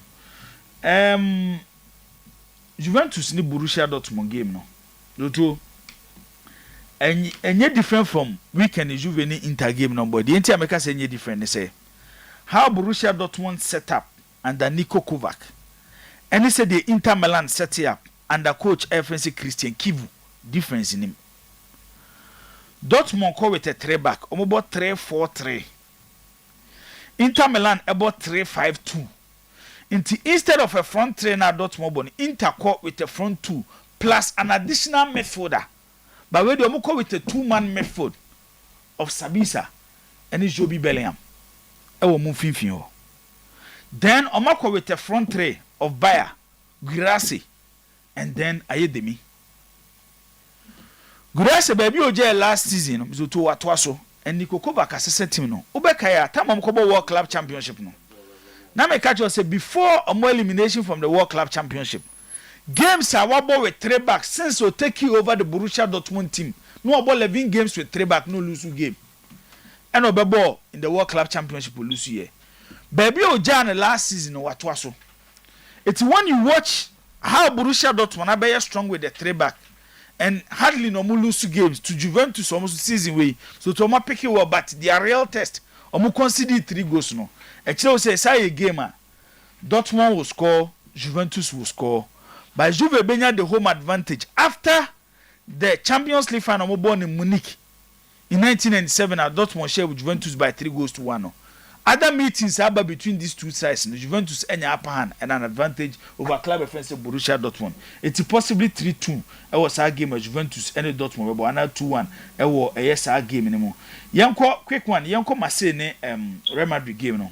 Yoto Madrid 30th season in the proper Champions League since he ever toured any Champions League from the European Cup to the Champions League. This is their 30th season. Only Barcelona and I'm so too about 30 seasons in the Champions League. Omane Madrid now 30-30. Since the introduction of the UEFA Champions League, you been the UEFA Champions League from the European Cup. Madrid are missing only 1 season, and that was 1996-1997. Only 1 season so per and a Madrid bought Champions League from the Champions League 93 from 93 coming out. So to Madrid and me anchor the knockout stage. They have an excellent record against Marseille. In any group game match, Marseille lab will be match either home and away. 4 games, 2 match 203, 204 home, almost Marseille 4-2, and I will go show 2-1. 209, 210, almost Marseille 3-0, and almost Marseille 2-1. Ewo Marseille. Yes, Marseille is some team no. They have a fine coach in Roberto De Zerbi. A team last season they did well in the French league, placing second. This season almost 30 years there, but it's not bad. But watching a Madrid team, they have a good record against French opponent and a very good record in the Champions League. Obiti say Mbappe, the last 3 seasons naturally say a never number Mbappe will score. Because in the last 3 seasons, first game beer Mbappe ball in the group stage with any club or either PSG or Real Madrid will go. And today, the 4th straight season, Kylian Mbappe to score. Until you bet me the Akasa game now. Then possibly Real Madrid 4, Marseille 1, or Real Madrid 3, Marseille 0. It was our game anymore. And Tottenham and VRL games are more born in England to an only game America. Tottenham and VRL. One of my favorite coaches in Spanish football, Marcelino. Very underrated, but club B was so mubiano. Watch the BB. Tottenham on the other side so anya a good start to the Premier League. Champions League football, European football is different. The last time that the Tottenham Stadium hosted a Champions League game was 2023. Milan iyo mu free mu. Milan ko board the Champions League semi-final Inter Milan eshe homo. Into 2 seasons ni omunya Champions League football, but Champions League football is back. And the route omode buy no through the Europa League and omode e buy. So wafa Tottenham team no ma. So to kakran Thomas Frank is building something no. But man for money way. So I show the West Ham team game now. They played with a lot of confidence. Something normally you don't see a Tottenham Hotspur team no. Makase Pamatasa is developing into Tottenham's N'Golo Kante. Akumana or the Bobo no. He might not be the stylish Methodist. But what he brings on board the energy. To Ebwa Tottenham ye. Then Javi Simon first game. He gave an assist and that was against West Ham.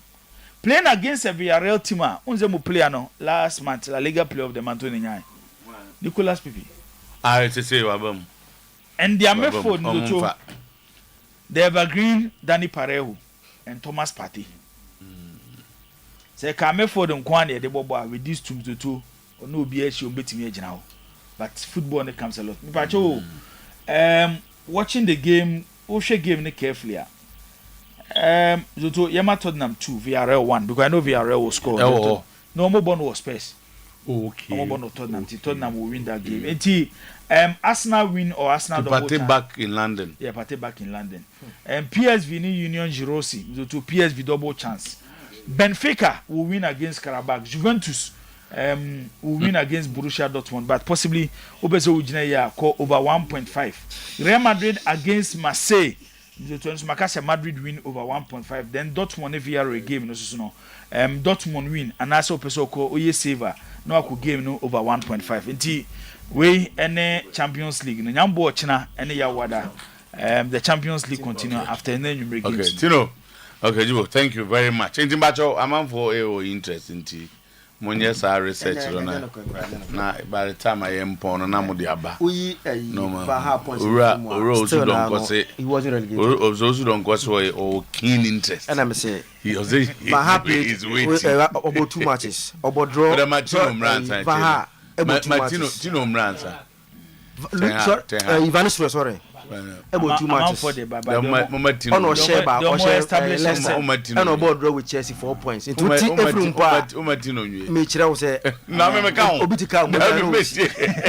One relegation. 27 points. I quite lose 60 matches.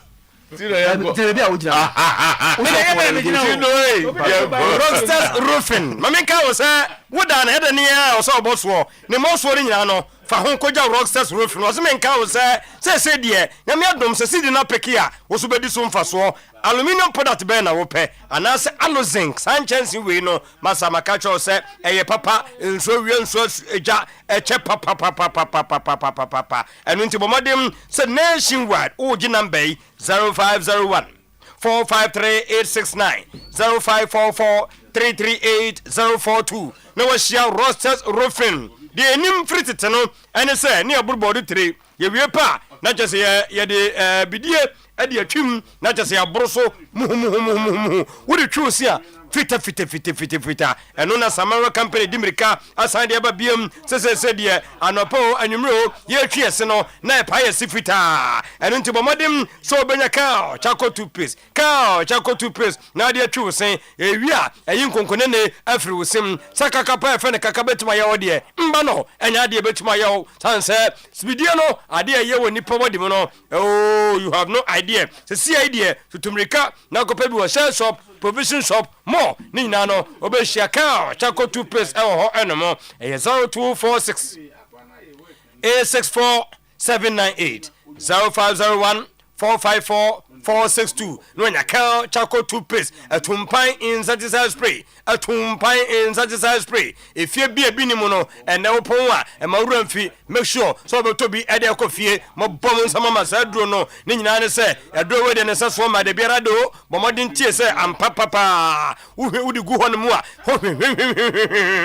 ni nyina no ene se ye de lemon lavender na de fra e de ye enu nti ekum so konsuo entontom nwa oh ninja say ni na no akom condemn obewura dem so no na dem ye hwehwehwam in the next 15 minutes uspre happen no radem ho won't take a tab ya do betie ne say dem ho de aye hwehwehwam 400 ml 750 ml ni na no ewa adwa so Kumasi Sokoban Accra ACP Takrade ay Hakuna Matata 0553 082674 0553 082607 na just wanya atumpan in satisfied spray de nim ene se de mrebi atwamu nanka o afena combine way we de ya ye ne preko ene se to na fatu all sanase Osana wuti di ne kete yare no ano den ebema so tete saa fon na wo fon ewie kire nso a obekọ hospital no yatua we mesi entry bibia ebra wo benya bibini Toma Plus e de etu ase no masa emabiem na pesanke yakotua bibi eno nti mako de bibia de masa to touch na maso wo ti ade de nyese ene yade ne nti ne etuatua wo saa de bi bomade nkopa bibini Toma Plus wo de ne gastric ulcer na diodona peptic, stomach pain, stomach gas, indigestion, esophageal ulcer. Ni nyina na abusua wa dre ba kope. Bibini Toma Plus. Ye na nanu mu yusu, ye nanu mrantie yusu. Hwan na nya ulcer. Wosinya bibini Toma Plus a. Sabre nkwada so tibidie. Eno na eboa no. Ye nko Debuta Pharmacy Washington. Utwam ekon kan a. Okanshi ehonso obenya bi ewo Debuta Pharmacy hono a. Mo ba promise eba. Ewo adum no. Eno nso ebi ewa ha. 0558 055894 0541 337 816 no nya bibini Toma Plus e de akotu osa yade no se amanyema akoyie e de amaw Mr Franco ushana yada na sio Nokia Samsung iPhone they said obi anya bi akura ni nyina nsentete so ni ntino se nei kakra na wo me ho a me bowura ho na me de ani a na mato na chesa asumdwemuli nyama konkan kofo se TV nketo no e de akase na ebo ho no mo amankra na enjoy and untitere 2 to 100 inch open air condition was men cow so 1.5 2.0 2.5 horsepower washing machine microwave blender CCTV camera function monitor video anytime anywhere we no ya the generator so kra no e de abetwim ni nyina no say de double jewelry challenge bishop adum old melcon Kofo clinic new kayetia ho nyina no asem day say 40% discount no ya ti de free branches nyina so a woto a ehaya ne heya no ade pro no a 0245 316969 0245 316969 na just wanya Franco trading enterprise nyamani bi ako efie ma me akoso edure ya say my hepatitis ya no fans barana so ye ebro betu atu ase waje ho award wo keka ko be se du waje fatty liver prostate enlargement ulcer kidney stone ya the SK dia ba liver care alias caretakers uwie pa mema bia hia jirikajiri heba mesa and capsules okona so emiensa nyina asem dei etwagu gadindim gadem 0244 544422 na wanya power specialist herba hospital ayo Lovec groups of company and ye America say there asem no wodi aba wose bomodem na hia no wo bomodem etimi hia no a wo be hu sampa super Lovec phones no ade ankofo tobi say ye techno Samsung Infinix Itel ye wo here we honomo we a laptop type ben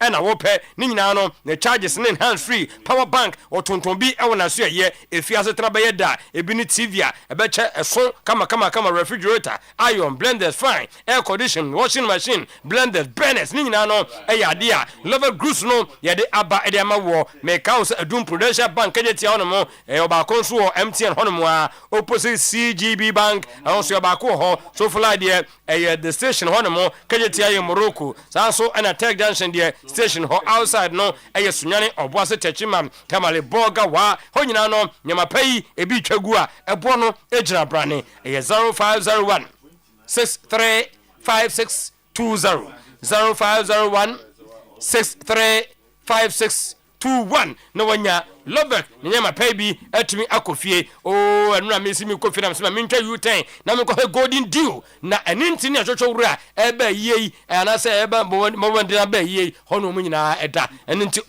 almost akato na bro na just ayema na oba no ameda ho ase wa destroy everything koda hotel bi ntontoma wi so nkontu ayo watue sika chichu die sei na nso woda wa na de sa dabi ho de environment nko na serene atumu say yes be so da ye pa wi nyina mu no ho your rooms wɔ hɔ ɛyɛ spacious and cozy ni nyina no we standard rooms ɛwɔ hɔ no the last rooms no kra de spaces ɛdan chanchen and convenience no ɛyɛ kama yɛwɔ executive rooms wɔ hɔ no mo ɛno yɛ premium comfort for business travelers no here ɛde ma mo a mokɔ for business suite rooms no ni nyina no ɛyɛ ade a wotum say yes furniture no ɛyɛ fɛ any modern amenities be madam etimi yɛ kama no hɔ so ebi ɛwɔ hɔ ɛno mo wɔwie ne saa no ɛhɔ na o gym center ɛwɔ hɔ mo pɛ swimming pool no ujira wa golden diwa ebi ɛwɔ hɔ no mo kɛseɛ paa kama saloon sanso ɛna restaurant no deɛ bar no restaurant no benya local and continental dishes ɛtumi ɛdi yɛ conference room hɔ koraa deɛ wedding bɛn na apɛ sɛ ɔyɛ ɛwɔ sekroma bɔnten so na akɔ golden diwa nipa no ɛntumi ɛmfa wowie pa workshop wedding ma wie kaka twɛ sɛ meetings bɛn ɛna mo pɛ sɛ mo yɛ ne nyinaa no mo nkɔgye golden D hotel ɛwɔ wei no ɛnkaweɛ health insurance Johnson is why health insurance Johnson so when I be share hotel fe say da ye bia no eteki shata say da bi hotel fe great occasion abonum na na match so bonum kama ni nyina no e golden tea hotel 0241 090 821 0543 553 793 no nya golden dew hotel ewo ebu kwan kawe na chese onya baby pa etumi akoda eye president cavity fighter toothpaste ne bota nyina ne say fighter no owura wo sinimu a James no a ebo modern edu aboro no ema wo se no sebe aha de bia no o wi nam se twapia na efufurugu no enyi saade no empotato gam no enu ntikaka de no tonkwanta wa pai wa wie nso no nipa se de yenso ntu kwan ubie wo se ade ehwe ne se wo se no eye fita na ye kokko ni bia make sure so de ne fita ni bia eye president na be yusuo yemfa bibia na ede ye me proforal macro calcium ingredients nyama mienu ye de afra de so mduro de ka ho no ne de aye a ye ba adwa so no ye kura 175 big family pack 120 ajakwa pack 65 and 12 in sachet ni nyina no ebi ewo ho enemo Ghana Denta ele sample na timase sana 25 years ni ye je na so abesi enne ye wie no food and drug board ele stamp no etimase waseme nka say ene yi president every smile matters na nyema etumi ayekama edi amount enunti amenfa won se balls player ensa asat 1126 na fe yemfa show no etumi to aso na boss bavo wa boko de me offer ma me ke so chia Mike oh me gene so me offer ma me ke say change over no enra no fi Germany buy oh okay say obey na na yi o okay ti weekend is okoje kumawu ye beko na ye kokko ye bibie ho asem ho ti ma me ke so chia o se obeba ba hwe ahia pa nim de ntia chinchina wo se wo no obeba ba hwe no na me ka se obed mukra na nya yi but komra wo se de obeba ba hwe wa ye mana kwa ba ma me ke ye mana kwa ba se ne ba kokko na ba kwa ba musane be sana akwe no anti no anti yan kwa ma me kwa ba pa na mzo obed nanka ohwema problem bi ani ho asem bi ani ho no but minimum ohe na nim no oba be du susu a there be so hunu ohe o wa be ohe shu no a me catch no see there ohe na nim ohe bad boy nam so there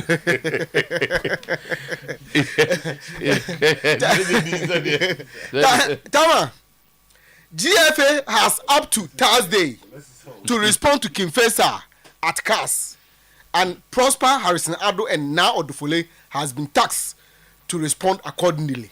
Third term agenda in a limbo.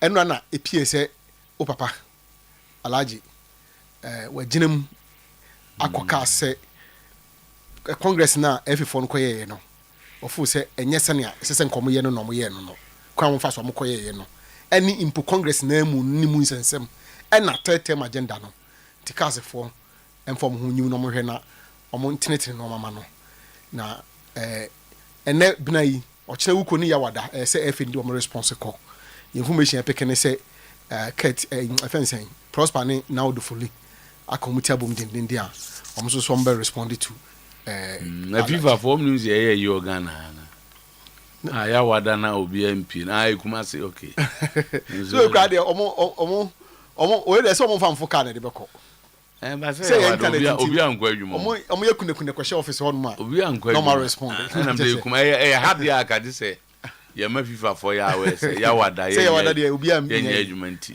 we dey yan kan ti but kakra e didi nkomo kwa ya before say bi omo bebe ya be che o to me ja lawyer for no we chire o say ntina ya won say general secretary say lawyer na o do follow so a lot of the GF legal works no nto mi no ni committee bomu a na omahwe say congress in there general secretary nti alhaji user say ne lawyer for saying omo say DNSA omo say wan get so mo wi apon ko fie say ekira asem so wo ho ekira asem ho so say mo yam ma foforo kra no a say mo de call registrar general mo yen sesan wo mo hihye mu a na nti no bebre as a registration bi as a course technicalities bi no any administrative ni ade na tama wo be je di say sa third term no ye onkofo bi omo game changer camper omo kra no omo bonyo so omo fo say tama omo fo say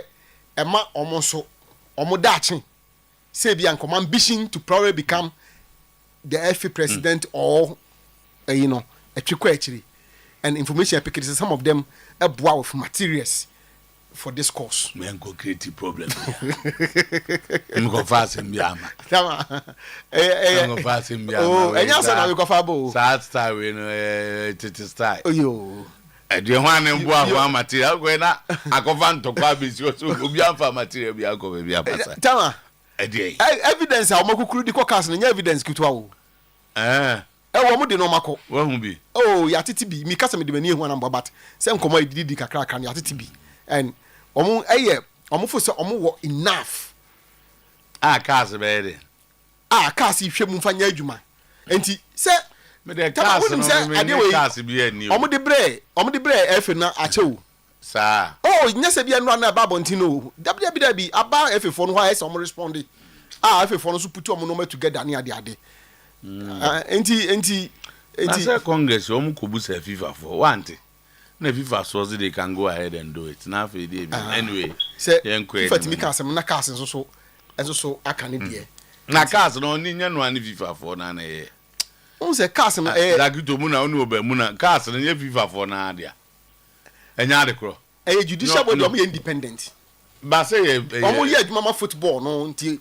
ase omo ni FIFA for no 19 ya de but judicial body omo ye independent omo enye omo ka asema cars FIFA ntimi ntontwene ozo omo di ka de ko say me yenhwe me omo nye term na na there be so omo be ka say omo choko ma FIFA for no so they can go ahead and do FIFA it de o ka so de ama federation no say members ne to aba no be year oni assembly.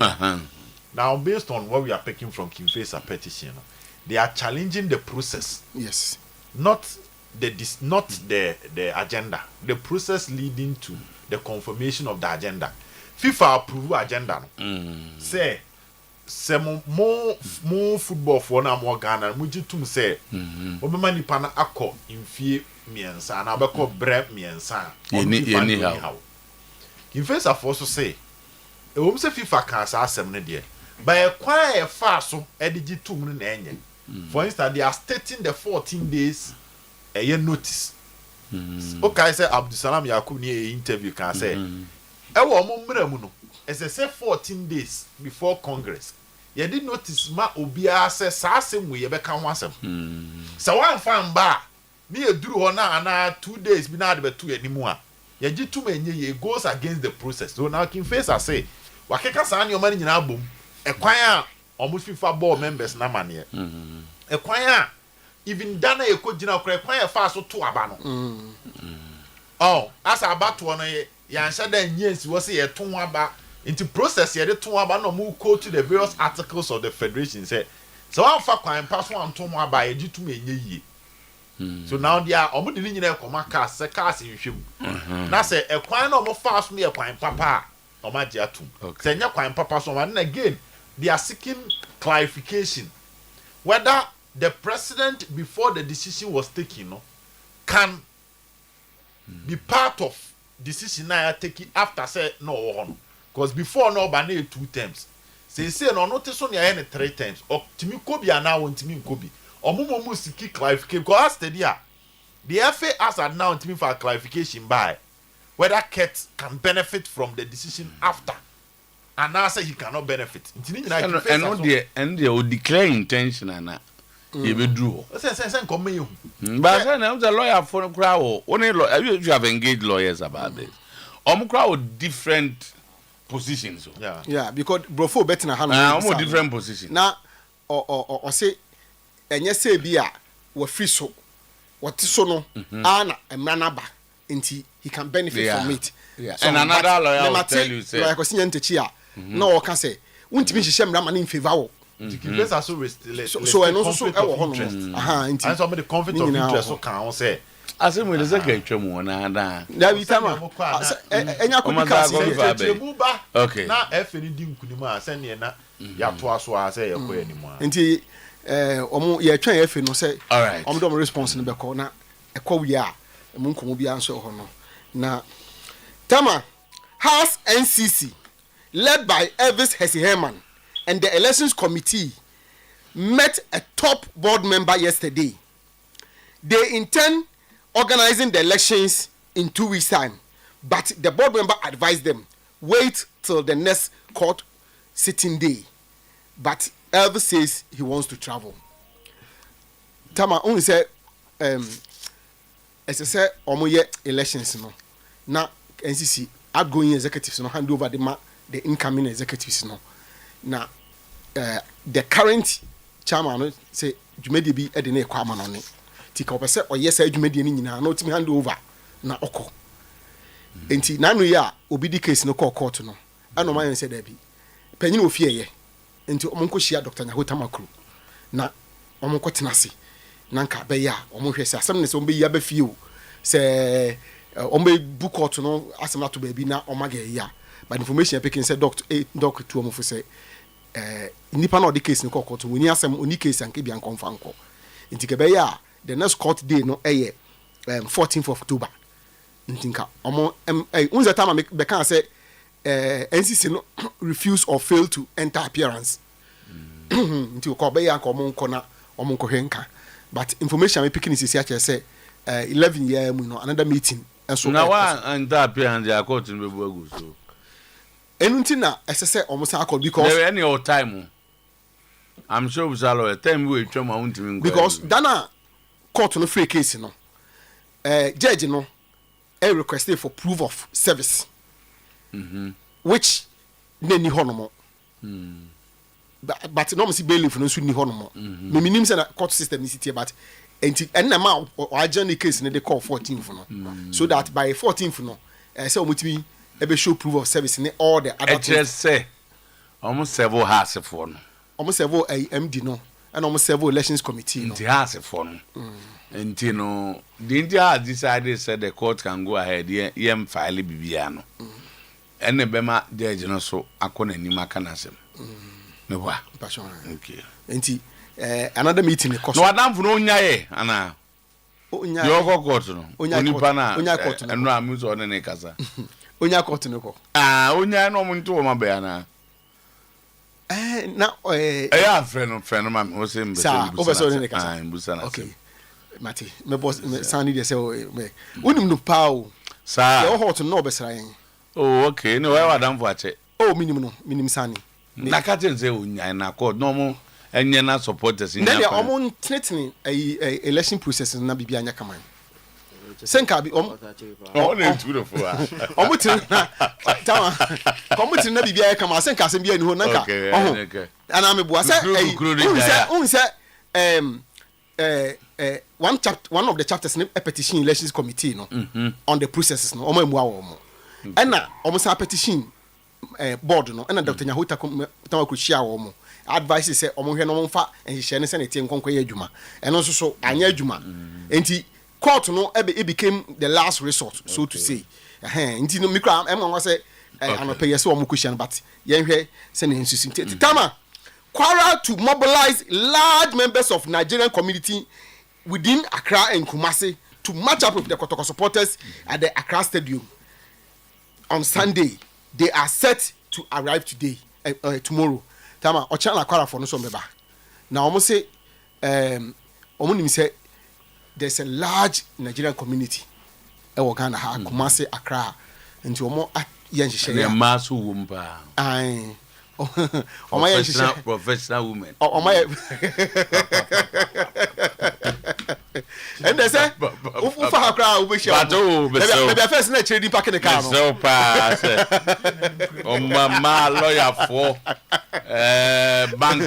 bankers so I can't say be do Sunday I say nipa ko ni akoma e ho be de papa ntom so obamba boa o ma no na omni se kotoko di supporters beba enti de omusu hia ne se omuso ebenya numbers no wo ho no mo na fi agro ni form na papa ne se ye o hwa kotoko supporters ombenye bi dodo sa dodo sa se na anu a Stone Boy tunyum ya na obi ani ho ya otim ze Stone Boy pa na huri ni nyina na wo form say the crowd na no open ya de no we na toye omsi nsuo nti manko for na memmoa na kwasi ada nsuo bi anto na omo fi kuma se koi omunya buses be 15 de omunya so we so the 13 kwa atwa as 14 14 kwa atwa na so so de no bo hu de ro eche you na womzo mobile what stops them the cost involved no so free aircon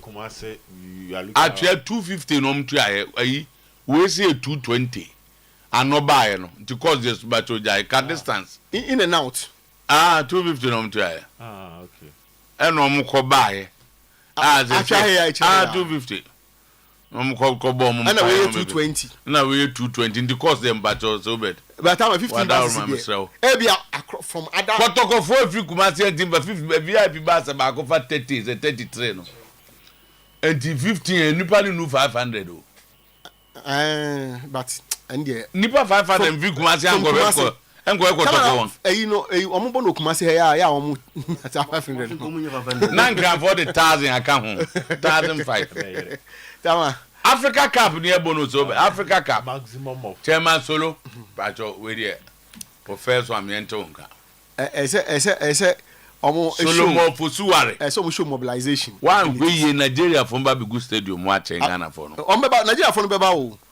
ti solo mo fendi agro be omo nya nipa 100 kura ko chebe bi no mo se kwara fo atare tonyuma enye we go krum on kwara for na bedo so bad wo ye Accra person wo fancy exactly to tiptoe lane omo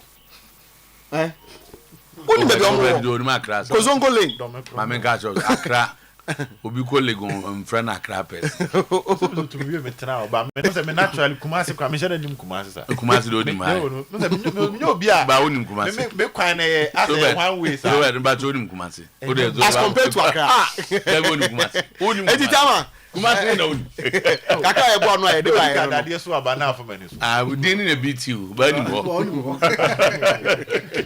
ere awu makai masembi o be ba Kumasi ni ne da ta namna buza se da haini wasu fa nkwasha se mkodo obi a wo atra ta se bontefu obi ta ta ai agrebo na ta me ni su mu ba bia ba o to amko so amko anya sa Nigeria for no de ombetimi organize ni pa o so mu show presence omo nye club o team bia baba bia no for Nigerian community to support them and na ma eye hu no set team way for example now if you show my because the state in the sponsor team now the Kwara state one no try say na you know the governor on the finance bia until they are strong I'm fine national you go kromu a nse na me omo record wa say Africa mo kromu no obi omo show 3 ni sanyama no just 2023 ya omo sha Bekani 3 e okromo adena ye hu na dana ye ne omo nipa ne kasa 2023 o ozise kotoko show 100 ta ye no na Ares Bekani are on their way to win the da bro ni mazante kotoko on their way to win the Confederations Cup akwa no ni mazante ozise kotoko show 100 ombe sha 100 Bekani ko je 3 o eti me show I was a harom je 3 kranza JSK Algeria akoje 3 order adomu ye den o ele menini na kwanu bo kro din o se omu wan fa kwara obo ni kro din ilibi obo din no akwara ni interview as obo din no which say omu do ko show dia e wo northern part na say southern part na kwara o se ufri because ufri Lagos kwa ya by air by 5 hours by land by road 5 hours road om de kwan ni ye nti okasa 5 hours kwan ni wo tama nti say ye 5 hours no Nigeria we abuti om kwan bi yesen ye de bi so nye bi yesen ye de no nti e kwan be travel 5 hours no ha si Lorraine nti hona om do ko wa kwahye it is all ko shawa here no bin pattern mu ehu na kwara ewo me so gina ewo ewo left side ho no o map na mu ko kwahye ni be ehu Ilorin ni Ilorin ayese ka ha ebe kan se western north ba o map na omo the northern part kakra to the west tie Ghana ha ko mo be be ni no na say side nti hona dadie sama se hono mo ti so hono wada no be kuso no abi do ko fa wada so nze ho wada no ilore wada no be kuso be cold nze abeye na mo nyina style bi ntomo no kwasha wa eze enti ni nyanza koto nku omo a omo ntwo nyom omo se hade omo nimse kotoko be hye na mo mu kotoko hye omo 101 wo no mo nja na do bi ngo yi omo ntwo mo mu ye be no omo nimbo kwara de se kotoko hye kwara de obi a bo league on nya ni bia papa menen sentwem ni bi di nkomo anope na muzansa na abekọ kwara zo David obeso ko Morocco sa Anthony and to prepare for Morocco second now say ball na wo got say is ko to qualify we dey HD Morocco prepare yeah go very interesting now me won say producers na actually say class ni bi say munya they are unhappy no mo best kan mo 1 million Ghana cedi no nyanko nti they are unhappy because some their budget pa na me to isi eno ya na enjaman e dey bi to so a Venus ni bi ni how they are not prepared in terms of television na ya ye hu pandu park yi a mo ko yi ma cho so enyenyenyenyenyenyenyenye na am so too you see me fi se menim se ober kotoko ne house what omonka afi waste onti omonka no tete o go to omonka we me ko menso menti omonka tete o kai nsem omonka kire pa after polewu no nsem akotoko na ka kire ye na penka yie nti na to na house for so e to go sana ntom so tu kwan onu ni hana na penka so yie nti ama wa ibiti sa internet nti omonka no kwasi apia so em say ko bo World Cup qualified I'm prepare for AFCON so by your statistics no mo okay de ba ko kra na monko ni asenso wo mo sana no asenso mo mo ye adwuma no mo be bi so on pekasa be bro ni na mo enye kasa ye nka so obi ameka ye adwuma no show working asenso ubetimi ohuno ahekura ohuno operation go on na monko so e monko so de mi hunta ohuno mi hu ni be monko o ma me ye adwuma no ye fini din grad say jatam de monko na nim o mo nya sese no e na obusai sansem na resolutions ne nsem o mkeka ye after polling I think this is the best time so what I say so but ni kwan say it's never again ni kwan say but me say no the list of venues aba some of them baby matches but to be honest na ohebrekum pitch na ne stadium o my ade or at least better than even where they are free band I don't know because so nana come after all this work no moza church and later so why dey no from where they are coming from there even though na papa at that level but better so nimbrekum at Salamanca no better from the you know and again but better than what we saw in Pando Yakob Pando this year amako Pando Lions ni Dreams MC okay na nyokra na you see the reason why I think say Messianti kotoko na has and come memo one say pitch maintenance a very expensive if why a footballer na de o man Ghana nyampo team maintain pitch almost a muniska na club pitch maintenance is very expensive so for a club to be dedicated to maintain the pitch for it to come and show a game no there should be some incentive. And anything any kwase omunya sika pe. Sana be ya. People will be motivated to continue maintaining their pitch. Na say no ko bonu baby ko han here. And this company there's omo pay some bonu baby no. They will pay money just as you also maintaining yours. No, sometimes like you see ano. I says can obi ajepe. But we am say basic there will be other things but for just anomkano your position, the number of matches.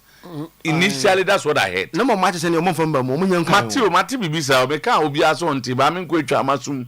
Number of matches. I heard something like that. Yeah, mama yen. Number of matches by your team position no. I think position no. Number of matches in the day. Sir. No, because say I you see, we'll be still showing games in a very rough pitches. Meanwhile, maintaining pitches are very expensive. And he said, if you have some pitching never obey matches or more over year. I saw me yes, no one motivated to let it be at the best. Pando never payment call until obey lose money. You understand? Home support. Obey lose money. And the more you lose money, no. Obey was there be. If the money that is being paid to those who pitches are good and higher, or also then never so bad or also bad in the year. But I think so far, I'm very disappointed in them. Very disappointed in them. And I think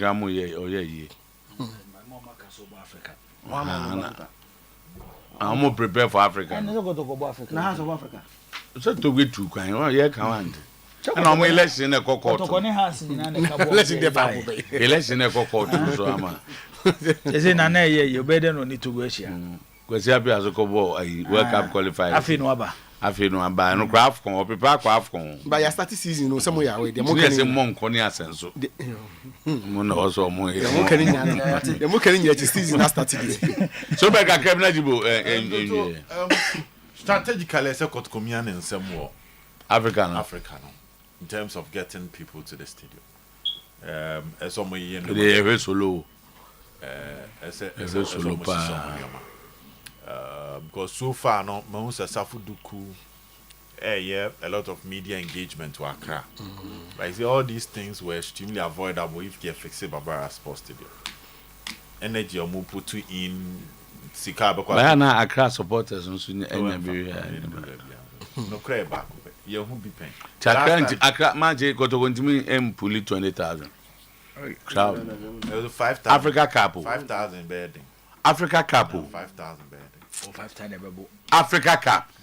5,000 bedding. Nipa 5,000. 5,000. No, to 5,000. Tell us, money I'm repadia a bedding. They were COVID, but the point is 5,000 a bedding. And winning a Mifaka Kanka Aidian, the money I say. And surprisingly, Mrs. Obia Nimaswa, our leaf fixtures, our matches are being played at the same time. Has any dreams? Timer, a 3 p.m. kick-off time, the same time I got to Cobono. Who say Anka? What's the same time? Tama has any dream Sibono. At the same time I got to Kosobo. Dabe. Sunday. You yes. Surprisingly. EPL Saturday league matches so home. Big EPL crowd them Timer. It would have been easier to sell this game in Kumasi. Don't say at this point in the end, you can't Katama could qualify for Africa. You try to say the next. Nagumas grass and go is out. Got 20,000 qualify. The next thing on the agenda was how to get Barbara Sports Stadium ready. I said now say be ready. Stories were hack and say and you're ready near the debate. You will say so no man of him. You can say regional minister might have confidence. But sports minister the when when Sikruma Meshebo be one. Aroweshebo. Hey, you are going now pim so any ma Meshebo. Sports minister. I was say Bobo African. More on voice or. Oh, yeah, but voice no. Sports minister can regional minister can Zuba Kain nina. Your voice. Oh, we jam a sports minister or can't talk about Kumasi. Your boy. Emma, me cram be a story. Say, ya bofanka be can be to contradict it. I mean, see me one day win. But a lot must be done. Okay. Effort I be putting into even raise 5,000 to 7,000 even at the Accra Sports Stadium. It's going to be very, very difficult for them. But the game itself, for the start, at this point, you know, whether the fans will come in or not, Kotoko must find a way to win this game. And Rana need to discuss the injury of Kwame Poku, which I think will be a big blow to Asante Kotoko. But away from that, so to me, when you have enough confidence for you to play against Kwara. Advantage back for Kotoko is a Kwara from the about 4 league matches. And all those 4 league matches, now I can hear some of the videos on YouTube. Kotoko about 1 league match. And on a positive or negative. Negativeness will be a much better match fitness than Obey into 4:30. No to matter. And discuss the Koto game. Jibo. Kimfai's an idea for Kokas. Alaji. Batunim, Ghana, how you two a buy a ball, no, you know. I die a canoe when you're born, baby.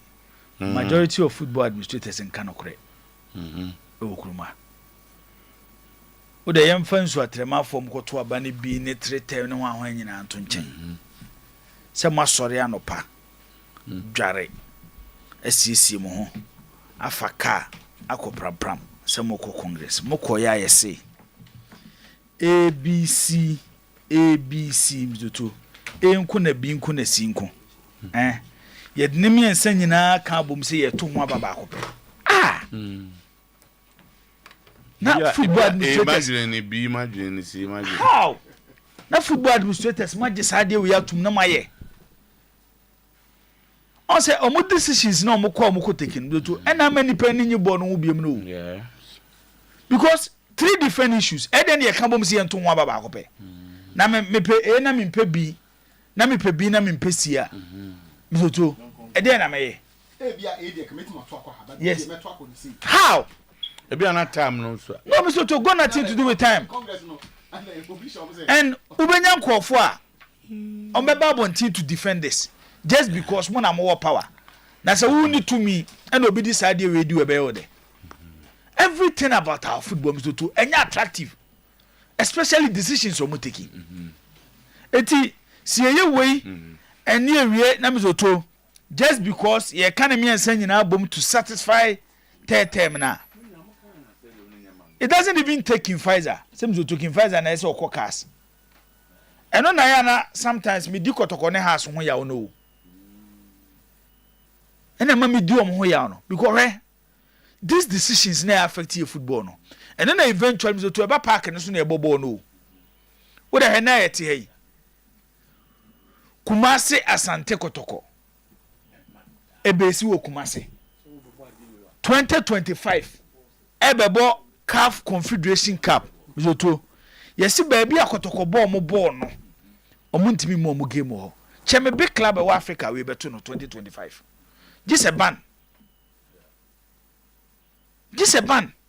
ni nyina ye bad decisions at these big clubs support and club licensing for the yi ba yi club venue so ma approve for le baba yara sports stadium count I don't want.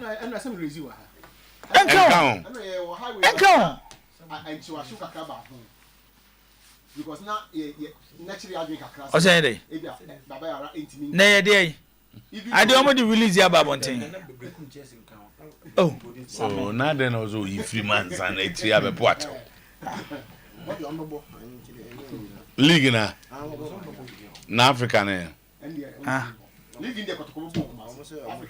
Now a year next stage na Kotoko. Enti Zoto media Debi Ameka say Kotoko silence in this country and is creating a big problem for our football. And no makomano tum bibia no makomano tum ye kokosi ye kotwa ba Kotoko so aka. Odo aka wano tum abrabonten bekasa. Come and speak. Let everybody know your stance, which will put pressure on the FA. Now call them on one kasa. Zoto, oba abontin so awon kasa. Enti eya second phase and eko san tokwa we. Ewe ntokwa we enye ki phase and tokwa. No, enye ki phase and tokwa. Enye ki phase and tokwa. We yakotokwa ne has ntokwa. And because Zoto, the current FA, especially the president, are finding a way to get into these clubs. These are football clubs. I don't know, check it. Yema 1 million, ebema 1 million Ghana cedis. Kotoko monthly expenses. I don't know, check me to a tramube $40,000. Into how many months na says can Kwebeso Kotoko?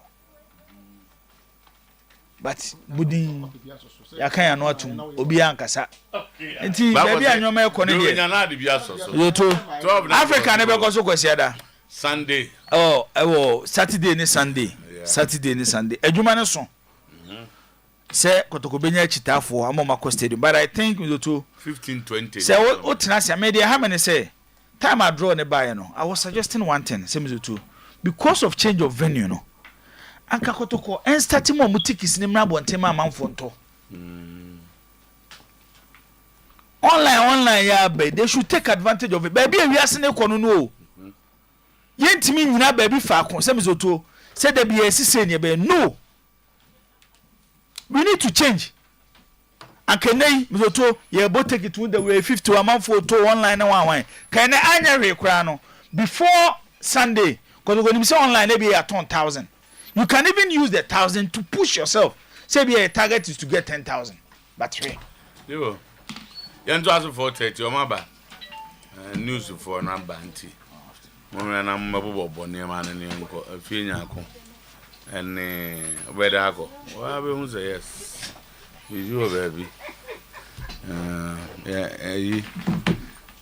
We been baby I can die and to plum. And the for counter. Okay. Because you're born a bank bo on a fear nyakon. Papa B.